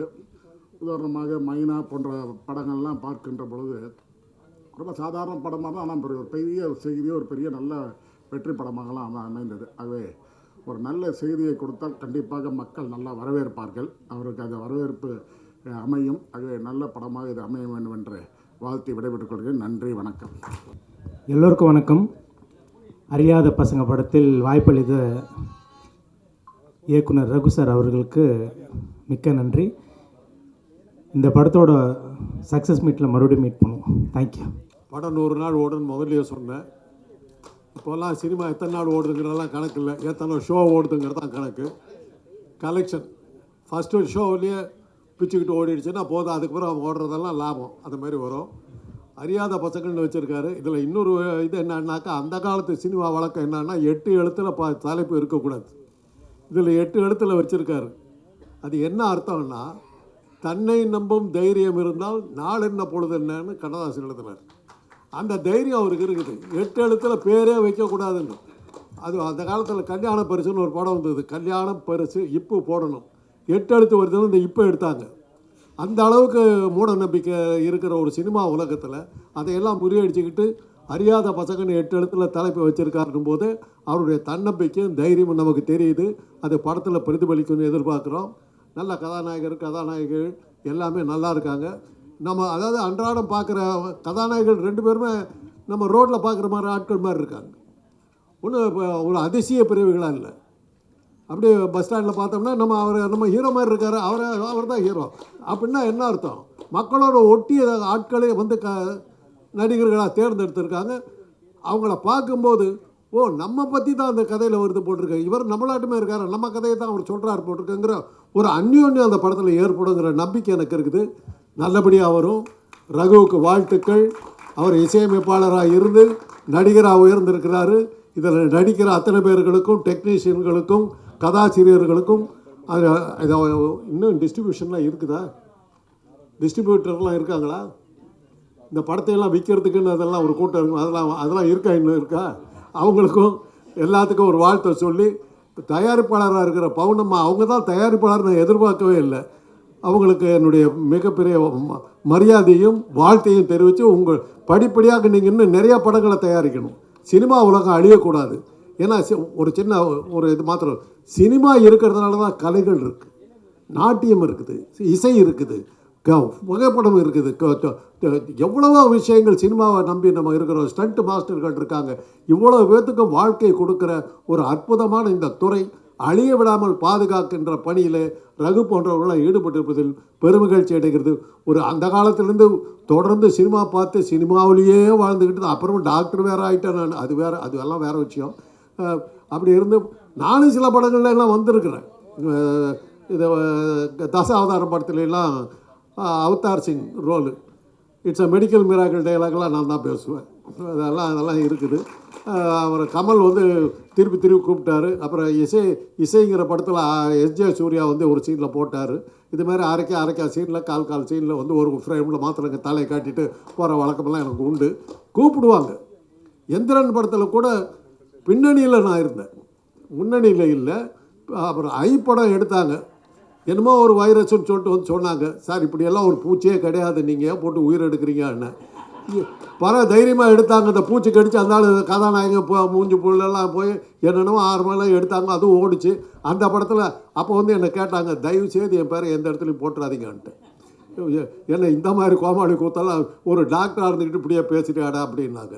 ஏன்னா தசாவதாரம் படத்தில் இந்த மெடிக்கல் மிராக்கிள் டயலாகை பேசிட்டு நான் பட்ட அவத்தை தான் இவ்வளோதான் இல்லை. ஏன் ஒரு கேன்சர் வந்து அவ்வளோ சுலபமாக போயிடுச்சா? ஒரு டாக்டர் அறிவு கட்டத்தனமாக பேசுகிறேன்னு அமெரிக்காவிலேருந்து என் நண்பர்கள் பேசுகிறாங்க. நான் சொன்ன ஆளை உடுப்பா, Kamal sir director, Ravikumar director சொன்ன டைலாக் சொல்லிட்டு வெளியே வந்துட்டேன். அவ்வளோதான். எனக்கு அதுக்கு சம்மந்தம் இல்லை, என்ன படம்னு கூட தெரியாது இருக்குன்ட்டு. அதனால் இதெல்லாம் சில அனுபவங்கள் நம்ம சொல்லணும்னு நினச்சேன். அதனால் இன்றைக்கி அறியாத பசங்கள் ஏற்கனவே சொன்ன மாதிரி உலக அறிந்த படமாக மாறும். பல விஷயங்களை புரிய வைக்கிற படங்களாக புரிய வைக்கிற பசங்களாக அவங்க இருப்பாங்க. நல்லா தெளிய வைக்கிற பசங்களாக இருப்பாங்க. நமக்கு நல்ல மகிழ்ச்சியை கொடுக்குற பசங்களாக இருப்பாங்க. நல்ல இசையை தருகிற பசங்களாக இருப்பாங்க. நல்ல கதையை தருகிற பசங்களாக இருப்பாங்க. நல்ல பொழுதுபோக்கை தருகிற பசங்களாக இருப்பாங்க. நல்ல மகிழ்ச்சியை தருகிற பசங்களாக இருப்பார்கள். தயாரிப்பாளர்களுக்கு வசூலை தரக்கூடிய பசங்களாக இருப்பாங்கன்னு சொல்லி வாழ்த்தை விடைபெறுகிறேன். நன்றி. அனைவருக்கும் வணக்கம். நல்லா கைதட்டலாம் தட்டுவோமா வேண்டாமா? 20 வருஷமாக ஏவிஎம் ஸ்டுடியோ காம்பவுண்டில் இருந்து எங்களையெல்லாம் சந்திச்சுக்கிட்டு இருக்கிற ரகு அவர்களுக்கு இப்போ தான் வாய்ப்பு கிடைச்சிருக்கு. அதுக்காக ஒரு தடவை கைதட்டு 20 வருஷம் காத்துக்கிட்டு இருக்கோம்.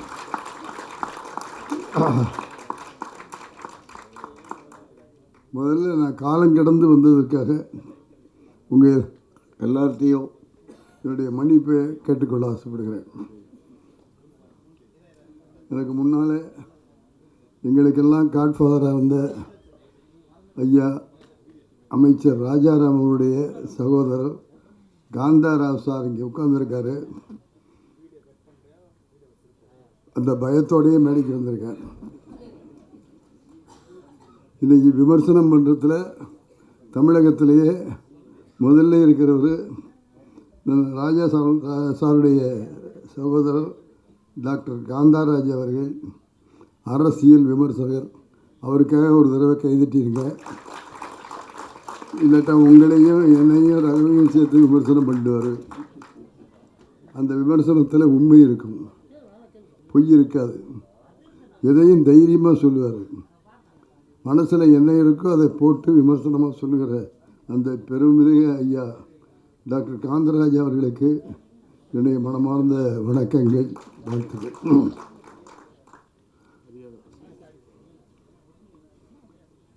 பெருமாள் கிரியேஷன்ஸுடைய தயாரிப்பில் அறியாத பசங்க அப்படிங்கிற தலைப்பில் இன்னைக்கு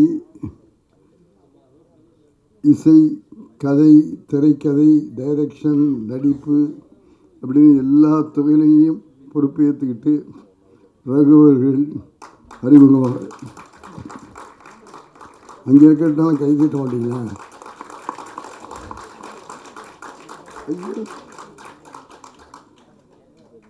ரகு வளர வேண்டும், மிகப்பெரிய வெற்றியடை பெற வேண்டும் என்ற உத்வேகத்தோடு அவரை வாழ்த்துவதற்காக வந்திருக்கிறேன்.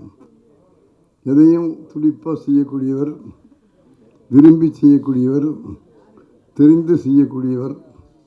ஆகவே நிச்சயமாக அவர் இயக்குகிற, அவர் தயாரிக்கிற இந்த படம் மிகப்பெரிய வெற்றியடைய வேண்டும் என்று நான் மட்டுமல்ல உங்களையும் சேர்த்து கொண்டு வாழ்த்துகிறேன்.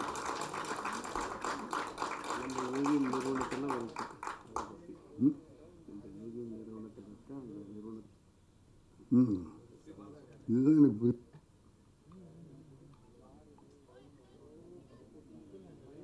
தயாரிப்பாளர்கள் திருமதி பவுனம்மாள், பா இளஞ்செழியன், அவங்கள ஒரு தடவை பலமாக கைதட்டி பாராட்டி வாழ்த்துகிறேன்.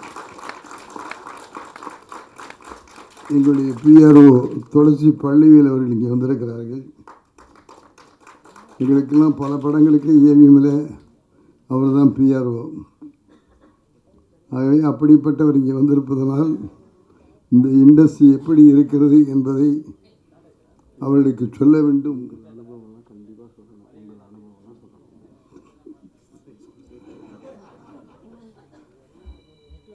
சொல்ல வேண்டும். ஏன்னா நான் எப்போவுமே திருக்குறள் சொல்லி தான் என்னுடைய உரையை முடிப்பேன். இப்போவும் எனக்கு இந்த விழாவில் சொல்கிறதுக்கு நல்ல திருக்குறள் ஒன்று கிடச்சிருக்கு. எண்ணி துணிக கர்மம் துணிந்த பின் எண்ணுவோம் என்பது இடுக்கு அப்படின்னு 1.25 அடியில் சொல்லிட்டு போயிட்டான். எந்த காரியத்தை செஞ்சாலும் ஒரு தடவைக்கு 4 தடவை யோசிச்சுட்டு அதில் களை இறங்கணும். 20 வருஷம் இந்த மனுஷன் யோசித்து இன்றைக்கி களை இறங்கியிருக்காருன்னா எண்ணி துணிந்திருக்கிறார் என்று நான் நம்புகிறேன்.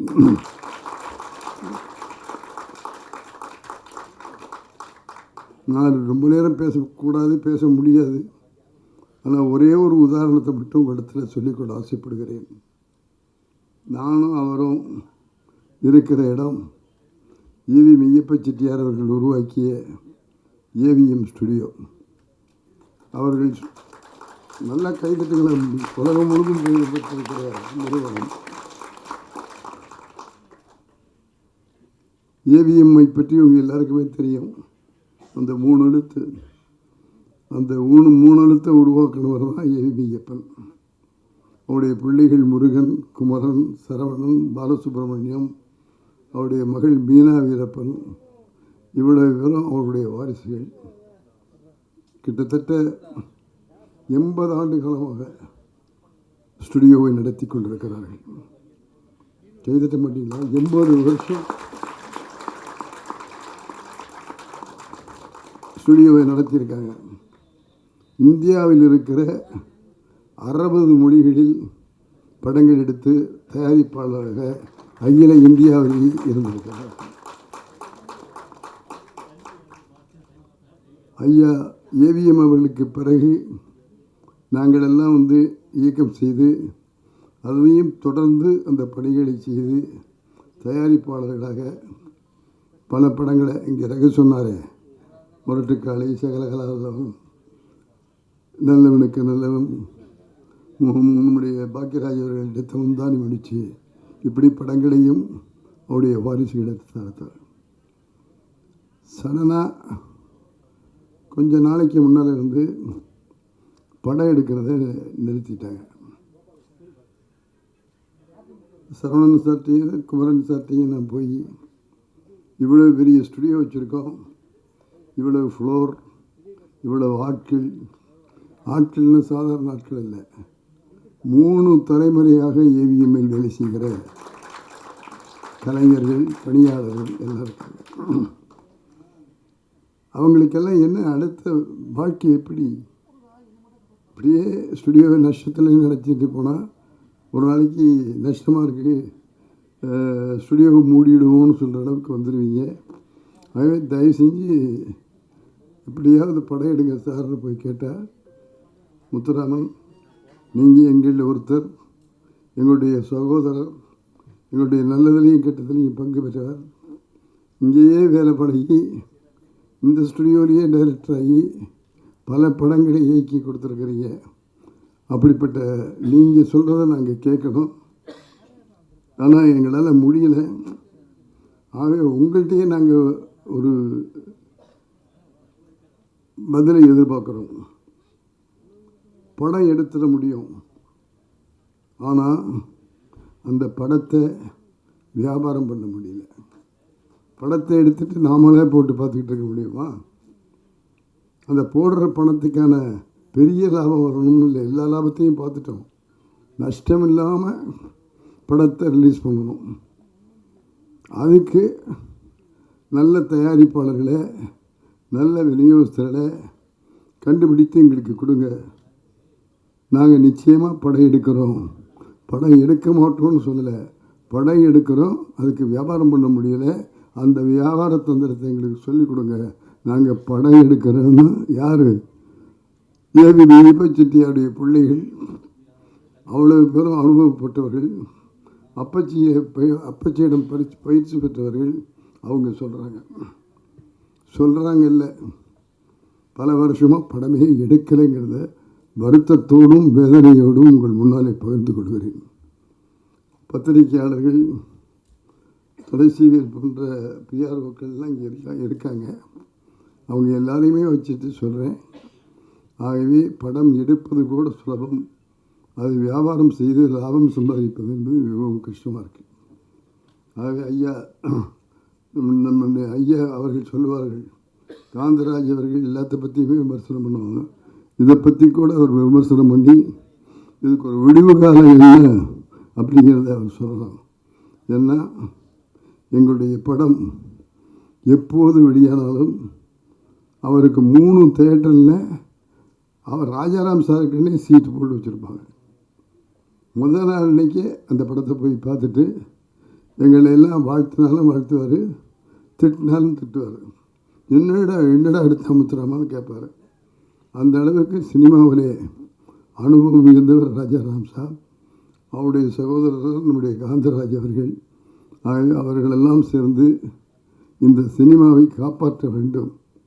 அந்த காப்பாற்றுவதில் முதல் ஆளாக நம்முடைய ரகு அவர்களும் இருக்க வேண்டும். ஆகவே இந்த தொழிலை பொறுத்தது கஷ்டமான தொழில் அப்படின்னு நான் சொல்ல மாட்டேன். நல்ல தொழில். அந்த தொழிலை முறைப்படி செய்து திட்டமிட்டு செய்தால் நிச்சயமாக வெற்றி படங்களை நம்மளால் கொடுக்க முடியும். அப்படித்தான் எஸ்.எஸ். வாசன் அவர்கள், நாயிரெட்டி அவர்கள், ஏவிஎம் அவர்கள் இவங்கெல்லாம் கொடுத்தாங்க. கை விரல் நுனியில் இந்த துறைகளை பற்றிய விவரங்களை வைத்திருந்தார்கள். படம் எடுக்கணும்னு சொன்னால் நாங்கள் போய் அப்பச்சி நல்ல நாள் பூஜை போடுவோம். நல்ல நாள் எப்போ வேணாலும் வரும். ஸ்கிரிப்ட் எங்கே, கதை எங்கே, ஸ்கிரிப்டை கொண்டாந்து என் டேபிளில் வச்சு ஓகே வாங்கின பிறகு பூஜை போடுங்க அப்படின்னு அந்த ஸ்கிரிப்டுக்கு மரியாதை கொடுத்த மனிதர் அந்த தயாரிப்பாளர்கள்.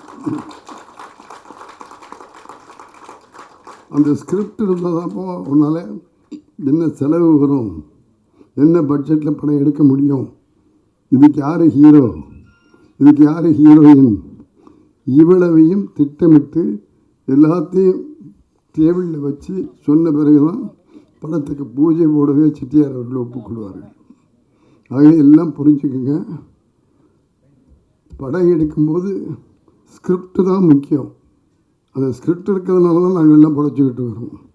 ஆகவே ரகுவுக்கும் சொல்கிறேன், உங்களுடைய யூனிட்டுக்கும் சொல்கிறேன், அந்த ஸ்கிரிப்டை பக்காவாக தயார் பண்ணிக்கிட்டு பிளான் போட்டு எந்த பட்ஜெட்டை இந்த படத்தை முடிப்பீங்க அப்படிங்கிறத சொல்லிவிட்டு வேலையை ஆரம்பிச்சிங்கன்னா நிச்சயமாக நீங்கள் வெற்றி பெறுவீர்கள். வெற்றி பெற வேண்டும் என்று ஒரு மூத்த இயக்குனராக உளமாற மனமாற வாழ்த்துகிறேன். இதில் நடிக்கிறவங்க பேரெலாம் எனக்கு தெரியாது. அப்படிப்பட்ட நடிகர்களையும்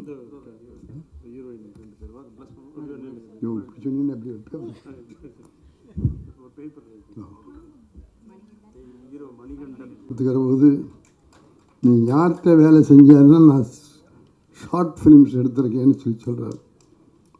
தம்பி வருத்தப்படக்கூடாது. நான் ஏவிஎம் ஸ்டுடியோவில் செட்டியார் சொன்னபடி எடிட்டிங்கில் வேலை பழகிறவனா சேர்ந்தேன். 5 வருஷம் சூர்யான்னு ஒரு பெரிய எடிட்டர், சங்கர்னு பெரிய டைரக்டர் எடிட்டர், அவங்கள்ட்ட 5 வருஷம் அசிஸ்டன்ட் டைரக்டராக அப்ரெண்டிஸாக ஏவிஎம் ஸ்டுடியோவில் வேலை பார்த்து எடிட்டிங் செய்ய அளவுக்கு தகுதி பெற்றேன். நல்ல கைதிட்டங்களை அவருக்கு போய் மனசில் படணும். அதுக்கு பிறகு உதவி இயக்குனராக நம்முடைய குமரன் சார், செட்டியாருடைய பையன் எடிட்டிங்கில் அப்ரெண்டிஸ் இருந்தார். அதையும் பார்த்துங்க. செட்டியாருடைய பையன் குமரன் சாரை அவர் டைரக்டர் ஆகலை. என்னை எப்படி அப்ரெண்டிஸாக வேலை செய்யணும்னு சொன்னாரோ அது மாதிரி அவரையும் அப்ரெண்டிஸாக வேலை செய்ய வச்சு எடிட்டிங்கில் குமரன் சாரும் அப்ரெண்டிஸாக இருந்தார். அப்போ பிள்ளைங்கள்லாம் சேர்ந்து ஒரு படம் எடுக்கலாம் அப்படின்னு சொல்லிட்டு முடிவு பண்ணி செட்டியாருடைய ஒப்புதலோட முருகன், குமரன், சரவணன், பாலசுப்ரமணியம், வீரப்பன் இவங்கெல்லாம் சேர்ந்து ஒரு படத்தை துவக்கினாங்க. அந்த படத்தை துவக்குகிற போது குமரன் சார் எடிட்டிங்கில் இருந்ததுனால என்னை பார்த்து, முத்துராமன் நீங்கள் எங்களோட செட்டுக்கு வந்து வேலை செய்யுங்க, எங்களுக்கு உதவியாக இருக்கும் அப்படின்னு 7வது அசிஸ்டன்ட் டைரக்டர், நல்லா பாருங்கள், 7வது அசிஸ்டன்ட் டைரக்டர் 5 வருஷம் எடிட்டிங்கில் வேலை செஞ்ச பிறகு 7வது அசிஸ்டன்ட் டைரக்டராக என்னை செட்டுக்கு கூப்பிட்டு போனவர் குமரன் சார் அவர்கள். அப்படி ஏவிஎம் ஸ்டுடியோவில் வராத டைரக்டர்களே இல்லை. எல்லா பெரிய டைரக்டரும் இங்கே வந்து வேலை பார்த்துருக்காங்க. களத்தூர் கண்ணம்மான்னு ஒரு படம் இத்தனை வருஷம் ஆயிடுச்சு. இத்தனை வருஷம் ஆனாலும் மறக்க மாட்டீங்க. ஏன்னா காதில் பூ வச்சுக்கிட்டு அம்மா முடியே அப்பா முடியேன்னு பாடிட்டு வந்தார் ஒரு பெரிய மனுஷன். அன்னைக்கு குழந்தை நட்சத்திரம், இன்றைக்கி ஒரு உலகநாயகன். அப்படிப்பட்ட உலகநாயகன் அறிமுகமான அந்த களத்தூர் கண்ணம்மா படத்தில் தான் நான் முதல் அசிஸ்டன்ட் டைரக்டராக வேலை செஞ்சேன். இந்த படத்துலேயே 2 டைரக்டர்கள், பிரகாஷ் சரவண், பீம்சிங், அது ஒரே படத்தில் 2 டைரக்டரை வேலை பயிற்சி. அதன் பிறகு எப்போவுமே நான் சொல்கிறது, ஏவிஎம் ஸ்டுடியோ வந்து வெறும் ஸ்டுடியோ மட்டும் இல்லை, அதுதான் இன்ஸ்டியூட், அதுதான் கல்லூரி, அதுதான் அந்த காலத்து மாணவர்களுக்கு பல்கலைக்கழகம். ஏவிஎம் செட்டியார் தான் வேந்தர், பிள்ளைகள் தான் துணைவேந்தர்கள், அங்கே வந்து டைரக்டர்கள் எல்லாம் பேராசிரியர்கள். ஆக அப்படிப்பட்ட ஸ்டுடியோவில் 10 ஆண்டு காலம் பல இயக்குநர்களோடு பணியாற்றி அதன் பிறகுதான் குகநாதன் சார் அவர்கள் கனிமுத்து பாப்பாங்கிற படத்தில் என்னை டைரக்டராக அறிமுகம் செய்தார். நான் டைரக்டர் ஆவதற்கு 20 ஆண்டு காலம் 20 ஆண்டு காலம் எங்கே ஏவிஎம் ஸ்டுடியோவில் ஏபிஎம் செட்டியாருடைய தலைமையில் அவர்கள் பிள்ளைகளுடைய கண்பார்வையில் அந்த டைரக்டருடைய மேற்பார்வையில் வேலை பழகி 20 ஆண்டுகளுக்கு பிறகுதான் நான் டைரக்டராக வந்தேன். அந்த வந்ததின் காரணமாகத்தான் எனக்கு அஸ்திவாரம் பலமாக. தம்பி, ஒன்று நான் கேட்டுக்கொள்வது, இந்த படத்துக்கு உனக்கு வாய்ப்பு கிடைத்திருப்பதை பார்த்து நான் மகிழ்கிறேன், பாராட்டுகிறேன், வாழ்த்துகிறேன். ஒரு முறை கைதட்டி அவருக்கு ஒரு வெற்றி வாக்கை கொடுத்துருவோம். ஆகவே உன்னுடைய அனுபவங்களை சரியாக புரிந்து கொண்டு தெரிந்து கொண்டு, இன்றைக்கி நிறைய வசதி இருக்குது, அன்றைக்கெலாம் இல்லை. இன்றைக்கி இன்ஸ்டியூட் இருக்குது, லேப்டாப் இருக்குது, என்னென்ன வேணுமோ எல்லாம் உங்கள் கையில் பட்டன்லேயே இருக்குது, கை விரல்லையே.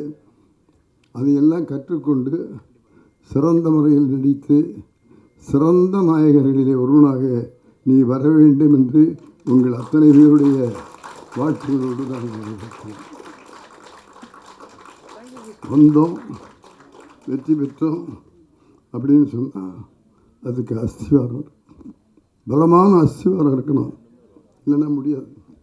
இது பெரிய கடல், இந்த கடலில் ஜெயிக்கணும் அப்படின்னா நீ ஒன்றை தயார் பண்ணிக்கணும். எனக்கு அப்ரெண்டிஸாக சேர்ந்த எனக்கு இன்னைக்கு ஏவிஎம் ஸ்டுடியோவில் எஸ்பிஎம் எடிட்டிங் ஷூட்டுன்னு ஒரு எடிட்டிங் ஷூட் வச்சுருக்காங்க.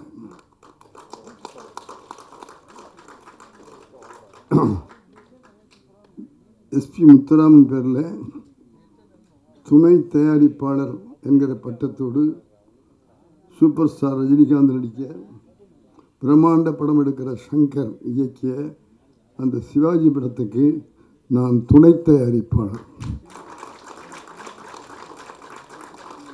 எங்கேயோ பிறந்து எங்கேயோ வளர்ந்து அப்ரண்டிஸாக வந்து சேர்ந்து அப்ரண்டிஸ் முத்துராமன் இன்றைக்கு துணை தயாரிப்பாளர் முத்துராமன் என்கிற அளவுக்கு வளர்ந்திருக்கிறேன் என்று சொன்னால் அதற்கு காரணம் 3-4 விஷயங்கள் தான்.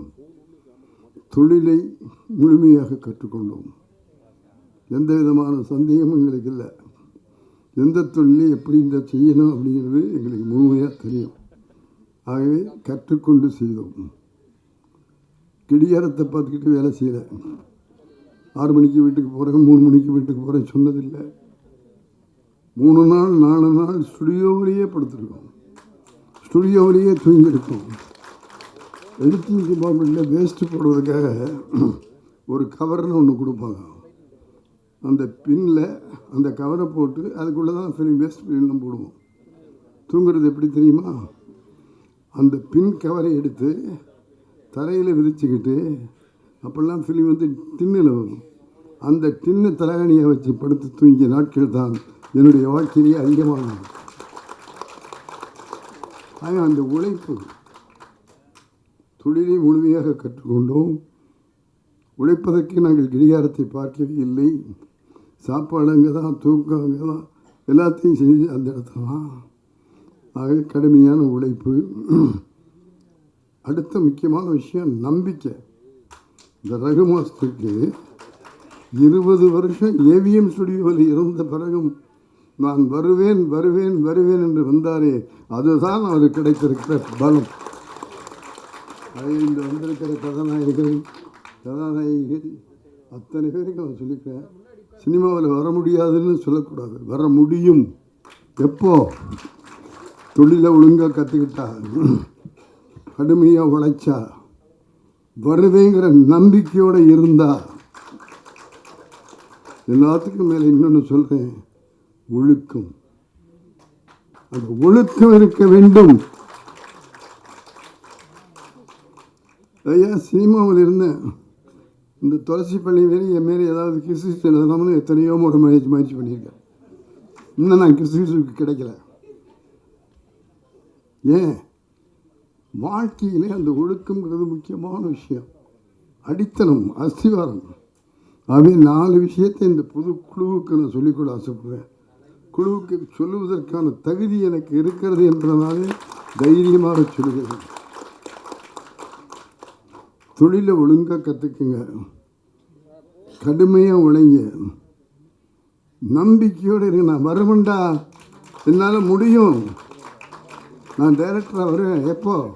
9வது படிக்கும்போது பள்ளிக்கூடத்தில் தலைமை ஆசிரியர் இடத்துல சொன்னேன், நான் சினிமாவில் வருவேன். எப்படி வருவேன்? எப்படியாவது வருவேன் அப்படின்னு சொன்னேன். அன்னைக்கு தட்டி கொடுத்தாரு அவர். ஆர்வத்தை பார்த்து பாராட்டுகிறேன்னு 9வது வயசில் என்னுடைய ரெவரண்ட் ஃபாதர் மச்சோடா என்கிற சாமியார் என்னை தட்டி கொடுத்தார். அந்த நம்பிக்கை, ஒழுக்கம், இந்த 4 விஷயங்கள் இருக்குமையானால் நீங்கள் தோல்வியடைய மாட்டீர்கள். வெற்றியை தேடி நீங்கள் போக வேண்டிய அவசியமில்லை. வெற்றி உங்களை தேடி வரும், உங்களை தேடி வரும், உங்களை தேடி வரும். இதுதான் இந்த அறியாத பசங்க படத்துடைய துவக்க விழாவில் உங்கள் எல்லாருக்கும் ஒரு மூத்த இயக்குனராக வந்து சொல்ல கடமைப்பட்டிருக்கிறேன். நிறைய பேர் வரணும், நிறைய பேர் திரைத்துறைக்கு வரணும். புது லட்சம் திரைத்துறையிலே பாய்ச்சப்பட வேண்டும். இன்னும் குறிப்பாக சொல்லிக்கொள்ள ஆசைப்படுகிறேன், இங்கே நிறைய பெண்களை, தாய்மார்களை பார்க்கும்போது எனக்கு ஒரு மகிழ்ச்சியாக இருக்குது. திரையுலகத்தில் இவ்வளவு பெண்களா என்று பார்த்து பூரித்து பாராட்டுகிறேன். ஏன் பெண்கள் ஏன் வரக்கூடாதா? பெரியாரும் இந்த இருக்காரு, ராஜாராம் ஐயா, அவங்கெல்லாம் பட்ட பாடு. பெரியாரோடையே சுற்றினவர் ராஜாராம் சார், பெரியாருக்கு செக்ரட்டரி ராஜாராம் சார். அவங்களெல்லாம் விரும்பின மாதிரி இன்றைக்கு பெண்கள் தலையெடுத்து முன்னுக்கு வந்து கொண்டிருக்கிறார்கள். வீட்டை மட்டுமல்ல, நாட்டையும் உலகத்தையும் காக்கக்கூடிய அளவுக்கு அவர்களிடத்தில் திறமை இருக்கிறது. முன்னணியில் இருக்கிற பல கம்பெனிகளுக்கு உலக அளவிலே பெண்கள் தலைமை வகிக்கிறார்கள். அப்படிப்பட்ட பெண்களையும் வாருங்கள், வாருங்கள், தொழிலை கற்றுக்கொண்டு செயல்படுங்கள். உங்களையும் திரையுலகம் வரவேற்கிறது, வாழ்த்துகிறது. இங்கே இருக்கிற டெக்னீஷியன்ஸ்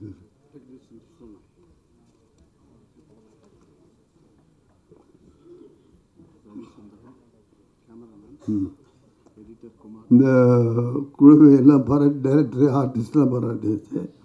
அடுத்து தொழில்நுட்ப கலைஞர்களை பாராட்ட வேண்டியது என்னுடைய கடமை.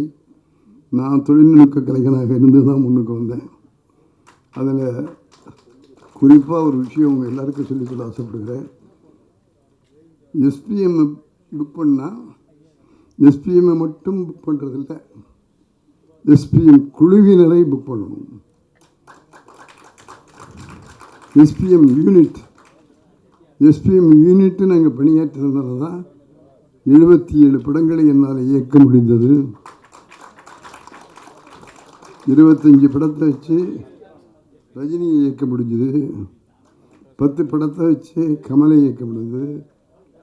எந்த சிவாஜி கணேசனையும் கருணாநிதியும் பார்த்து வளர்ந்து சினிமாவுக்கு வரணும்னு வந்தோம். அப்படிப்பட்ட கமலஹாசனோடும் ரஜினிகாந்தோடும் எங்கள் மரியாதைக்கும் மதிப்பிற்கும் உரிய நடிகர் திலகம் அண்ணன் சிவாஜி கணேசன் அவர்களோடும் கை நல்லா தட்டுங்க. அவர் தான்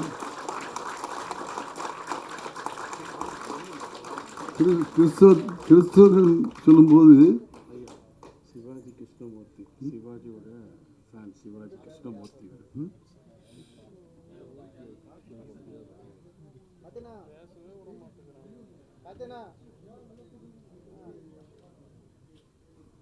சிவாஜியினுடைய பரம ரசிகர்னு ஒருத்தரை மட்டும் கொண்டியாந்து காட்டாது, கோடிக்கணக்கான ரசிகர்கள் இன்னைக்கே இருக்கிறாங்க. அப்படிப்பட்ட அந்த அமைப்பில் வந்திருக்கிற இவரெல்லாம் எங்களுக்கு கிடைத்த பொக்கிஷங்கள். சிவாஜிக்கு புகழ் சேர்ப்பதற்காகவே தங்களை அர்ப்பணித்து கொண்டவர்கள். இந்த ரசிகர் மன்றம் வச்சு இருக்கிறது இல்லை, சிவாஜி உயிரை விடுனா உயிரை விட்டுரும். அப்படிப்பட்ட ரசிகர்கள். அப்படிப்பட்ட இதில் அந்த கலைஞர்களை பொறுத்தளவு ரவி சுந்தரம், எடிட்டிங் வந்து குமார் தாஸ், ரமேஷ் கமல், சக்தியம், ஸ்டண்ட் ஹரிமுருகன், லிரிக்ஸ் பாரதி சிநேகன், புலவர் சிதம்பரநாதம், PRO Karthik, design NV Akilan. இப்படி ஒரு புது குழு உருவாகி அறியாத பசங்கங்கிற இந்த படத்தை தயாரிக்கிறாங்க. அந்த குழு எப்படி வரணும்னு ஆசைப்படுறேன்னா, எங்கள் குழுவை விட அதிகமான படம் கிடைக்க இயக்குகிறவர்களாக தயாரிக்கிறவர்களாக வர வேண்டும். அது காரணம் வேறு ஒன்றுமே இல்லை, அண்டர்ஸ்டாண்டிங். டைரக்டருக்கும் கேமராமேனுக்கும் நல்ல புரிதல் இருக்கணும். நான் என்ன ஷாட் வைக்கணும்னு என்ன நினைக்கிறேனோ அந்த ஷாட்டை என்னுடைய கேமராமேன் பாபுவும் இன்னொரு கேமராமேன் விநாயகம் நான் என்ன நினைக்கிறேனோ அதை விட அழகாக எடுத்து கொடுத்தார்கள் அந்த ஒளிப்பதிவார்கள். அவர்கள்தான் டைரக்டருடைய கண்கள். அப்படி கண்ணாக இருக்கிற இந்த படத்தினுடைய ஒளிப்பதிவாளரை வாழ்க வளர்க என்று வாழ்த்துகிறேன். அந்த கலைஞர்களை வாழ்த்துகிறேன். அதேமாதிரி எடிட்டர், ஸ்டன் மாஸ்டர், புலவர் சிதம்பரநாதன், கேமராமேன் ரவிசுந்தர் கொஞ்சம் எழுந்து ஆடியன்ஸ் காமிங்க. ரவிசுந்தரம் கேமராமேன் மைக் கொஞ்சம் கொடுங்க. அடிச்சுக்கிட்டால் தான் பிரச்சனை சால்வ் ஆகும். ஆனால் ஒரே ஒரு விஷயம், சண்டே அடிச்சுக்கும் போது ஹாலில் உட்காந்து பிள்ளைங்க முன்னாலேயோ உறவினர்கள் முன்னாலேயோ அடிச்சுக்காதீங்க. மாறுபட்ட கருத்து வந்துருச்சு, 2 பேரும் சடக்கறின்னா 2 பேரும் சேர்ந்து பெட்ரூம்குள்ளே போங்க. பெட்ரூம்குள்ளே போய் 2 பேரும் பேசுங்க. யார் தப்பு பண்ணாலும் மன்னிப்பு கேளுங்க. கணவனும் கேட்கலாம், மனைவியும் கேட்கலாம். அதில் தப்பு இல்லை. அது தவறு நடக்குதுன்னா அந்த தவறை திருத்திக்கிங்க. தவறை திருத்திக்கிட்டு இனிமேல் அந்த மாதிரி தவறு செய்ய மாட்டோம், நம்ம 2 பேரும் ஒத்துமையாக வாழ்வோம், விட்டு கொடுத்து வாழ்வோம்னு பேசி முடிவு பண்ணிக்கிட்டு அப்புறம் என்ன உங்கள் விருப்பமோ அதை செஞ்சுட்டு அந்த ரூமை விட்டு சிரிச்சுக்கிட்டு வெளியில் வாங்க. குடும்பத்தில் தகராறே வராது. இதெல்லாம் அறிவுரையே இல்லை, நாங்கள் வாழ்ந்த பழக்கங்களுடைய அனுபவம், அவ்வளோதான். ஆக அப்படி சண்டை இல்லாமல் வாழ்ந்தால் நாங்கள் 55 படத்தை டைரக்ட் பண்ண முடியுது அப்படின்னு சொன்னால் அதுக்கு காரணம் விட்டு கொடுத்து போனது தான், அனுசரித்து போனது தான், ஒருவரை ஒருவர் புரிந்து கொண்டது தான். ஆகவே அப்படி நீங்கள் அத்தனை பேரும் வாழ்ந்து இந்த அறியாத பசங்க அறிந்த பசங்களாக திரையுலகுக்கு தெரிந்து வந்து வெற்றிகளை பெற வேண்டும் என்று வாழ்த்துக்கிறேன். அதற்காக உதவி செய்து கொண்டிருக்கிற நம்முடைய தயாரிப்பாளர் பூனம்பாள், இளஞ்செழியன் இருவரையும் மனசார கைதட்டி பார்த்துங்க. ஆகவே திட்டமிட்டு கரெக்டாக செயல்பட்ட சினிமாவில் நஷ்டம் வருதுன்னு சொல்கிறாங்களே, இல்லை, நல்ல லாபம் வரும். நாய் ரெட்டியார் சம்பாதிக்கலையா? ஏவி மெய்யப்ப செட்டியார் சம்பாதிக்கலையா? பிரசாத் நீங்கள் ஒருத்தர் இருக்கார், அவர் சம்பாதிக்கலையா? மொத்தம் நல்ல முறையில் தொழிலை செஞ்சால் நிச்சயமாக நாம் வெற்றி பெறுவோம், வெற்றி பெற வேண்டும் என்று உளமாற மனமாற வாழ்த்தி, எண்ணியர் எண்ணியாங்கு எய்துவர், எண்ணியர் திண்ணியராக என்ற குரலை சொல்லி நாம் நினைக்கிற லட்சியத்தில் உறுதியோடு இருந்து கடுமையாக உழைத்து நம்பிக்கையோடு வாழ்ந்து ஒழுக்கத்தை கடைப்பிடித்து வாழ்மையானால் வெற்றி நீங்கள் தேடி போக வேண்டாம், வெற்றி உங்களை தேடி என்று சொல்லி, இது உண்மையான வார்த்தை. நான் ஏவிஎம் ஸ்டுடியோவில் சேர்ந்து எத்தனை வருஷம் ஆச்சு தெரியுமா? 60 வருஷம். சூப்பர் ஸ்டார் ரஜினியோடையும் கமலோடையும் சேர்ந்து எத்தனை வருஷம் ஆச்சு தெரியுமா? இப்போ தான் ரஜினிக்கு 50வது ஆண்டு கொண்டாடணும்.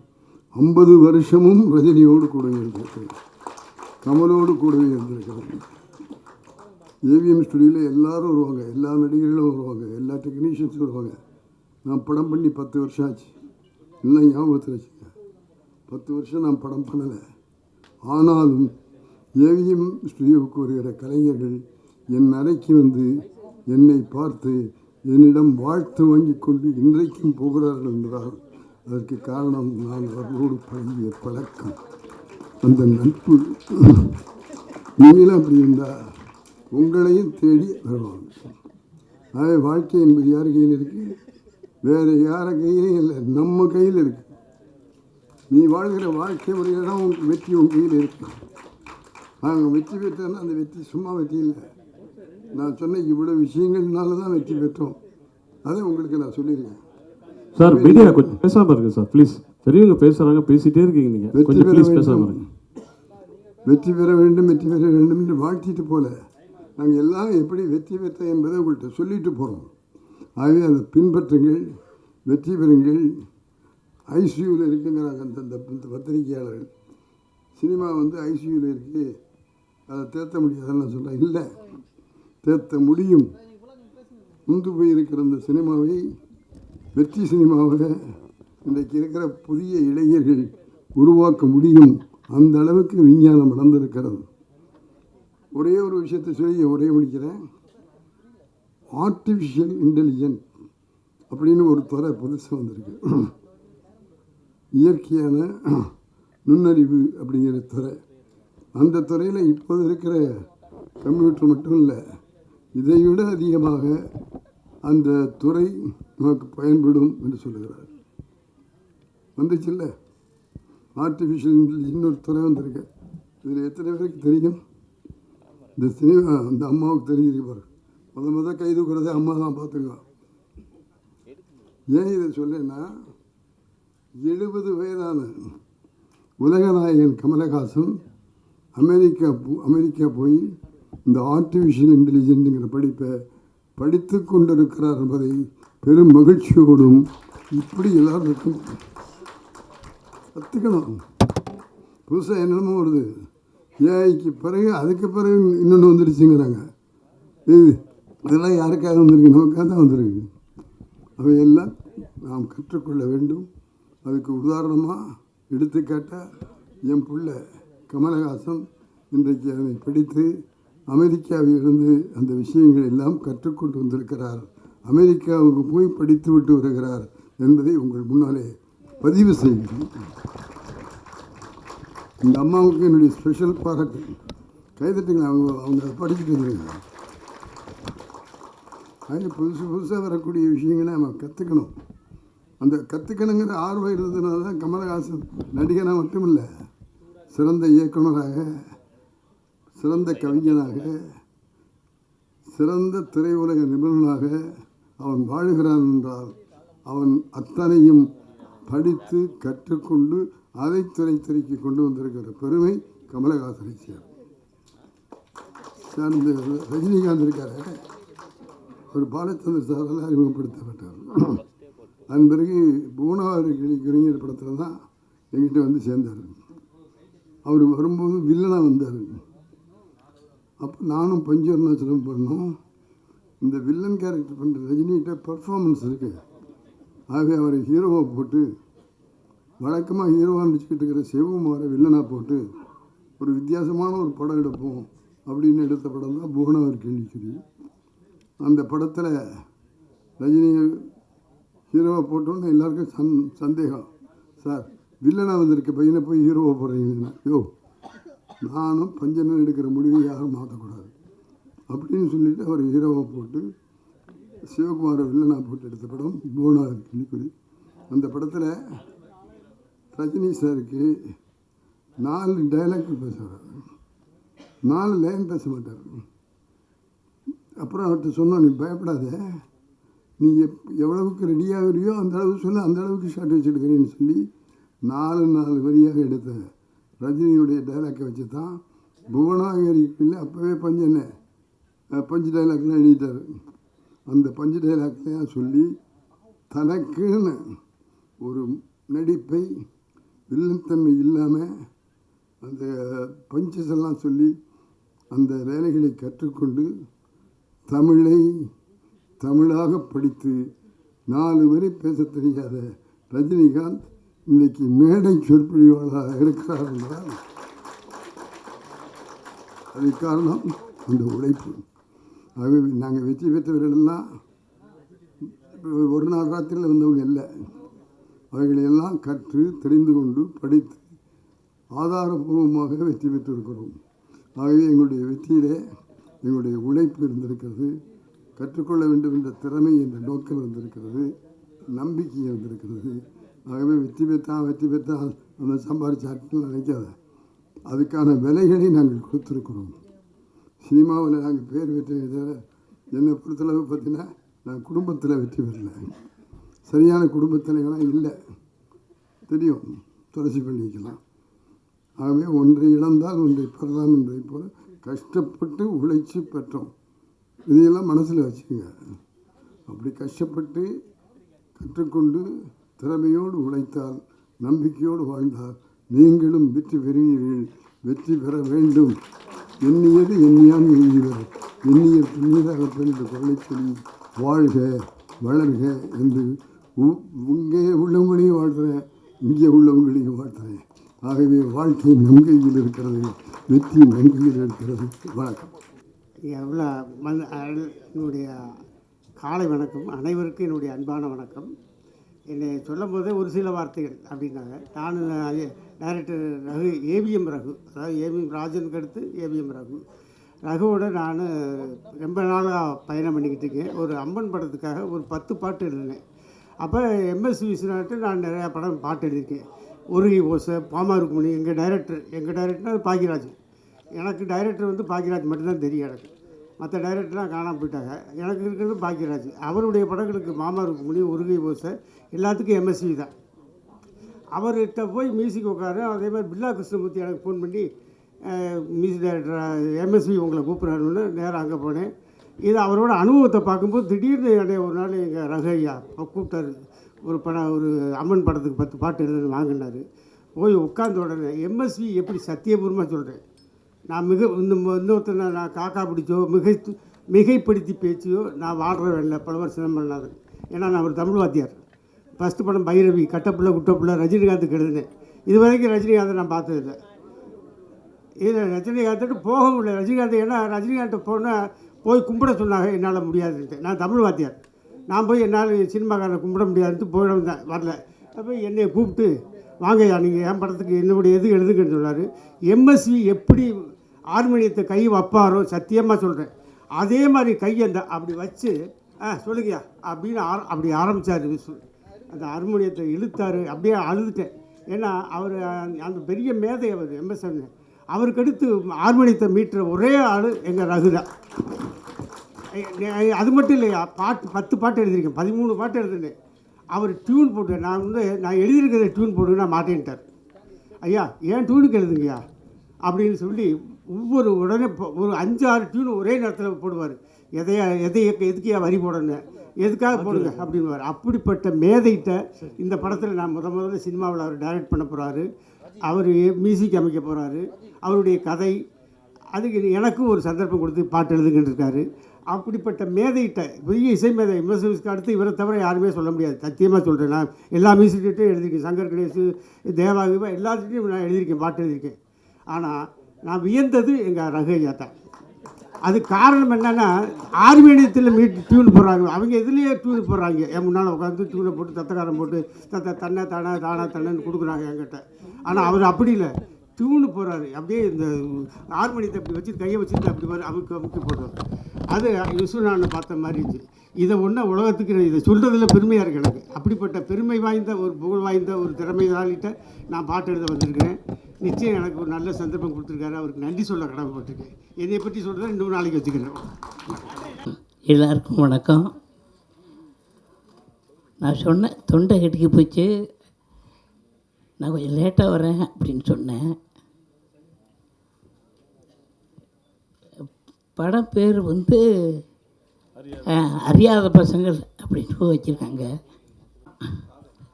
அது காதல் இது 2வது ஆகிட்டுருக்கு. போய் முடிச்சு வந்தேன். அப்போ கூட தொண்டை சரியில்லாமல் பேசிக்கிட்டு இருந்தேன். இன்ஃபெக்ஷன் ஆகி போச்சு. நம்ம ரகு அவர்கள் எனக்கு கிட்டத்தட்ட ஒரு 40 வருஷமாக தெரியும். இல்லை, வயசு எனக்கு 35. கம்மியாக சொல்கிறேன். அப்போ குழந்தையாக இருக்கும்போது தூக்கணும் போது தெரியும்னு நினைக்கிறேன். அப்படித்தானே? ஆமாம். அவர் நல்ல திறமை சொல்லி அது இப்போ தான் வந்திருக்கு. அந்த திறமைக்கு இப்போ தான் வந்திருக்கு. அது மட்டும் இல்லை, இப்போ ஐயா அவர் படத்துலையும் நடிச்சிருக்காங்க. இயக்குனர் சிகரம், இவர் தான் முதல் இயக்குனர் சிகரம். அப்போ இருந்த எல்லாரும்னா நான் அப்போ இருந்து இருக்கேன். அது எனக்கும் வயசு தெரிஞ்ச ஒன்றும் சொல்கிறதில்ல. இப்படி எல்லாருடையும் நன்றாக பழகுவேன். எல்லாருக்கும் நன்றாக தெரியும். பத்திரிக்கையிலேருந்து மீடியாவிலேருந்து எல்லாருக்கும் மரியாதை கொடுப்பேன். அதே மாதிரி அவங்களும் நல்ல மரியாதை எனக்கு கொடுப்பாங்க. இப்படி இந்த படத்துக்கு நான் நடிக்கிறேன், எப்போ போஸ்ட் ஓட்டுவாங்க, எப்போ எந்த படம் ரிலீஸ் ஆகும் அப்படின்னு எங்கள் காலத்தில் உண்டு. இப்போ ஓடிபிங்கிறாங்க. இன்னும் ஒன்று அப்புறம் என்னப்பா ஓடிடி அப்புறம் நெப்டிஷா அமிர்ஜான் மாத்திரை மருந்து இப்படிங்கிற மாதிரி எதுக்கோ கொடுக்குறாங்க. அது நம்மள்டையும் சொல்ல மாட்டேங்கிறாங்க. என்னோட நடிச்சேன்னா எனக்கே தெரியல அப்படின்னு நான் சொல்லிடுறது. இந்த பூஜையில் கலந்துக்கிட்டதுக்கு எனக்கு வாய்ப்பு கொடுத்த அவர்களுக்கும் மற்ற ப்ரொடியூசர் அம்மா அவர்களுக்கும் மற்ற ஒரு பத்திரிகை நண்பர்களும் மீடியா நண்பர்களுக்கும் வணக்கத்தை தெரிவித்துக்கிட்டேன். வணக்கம்.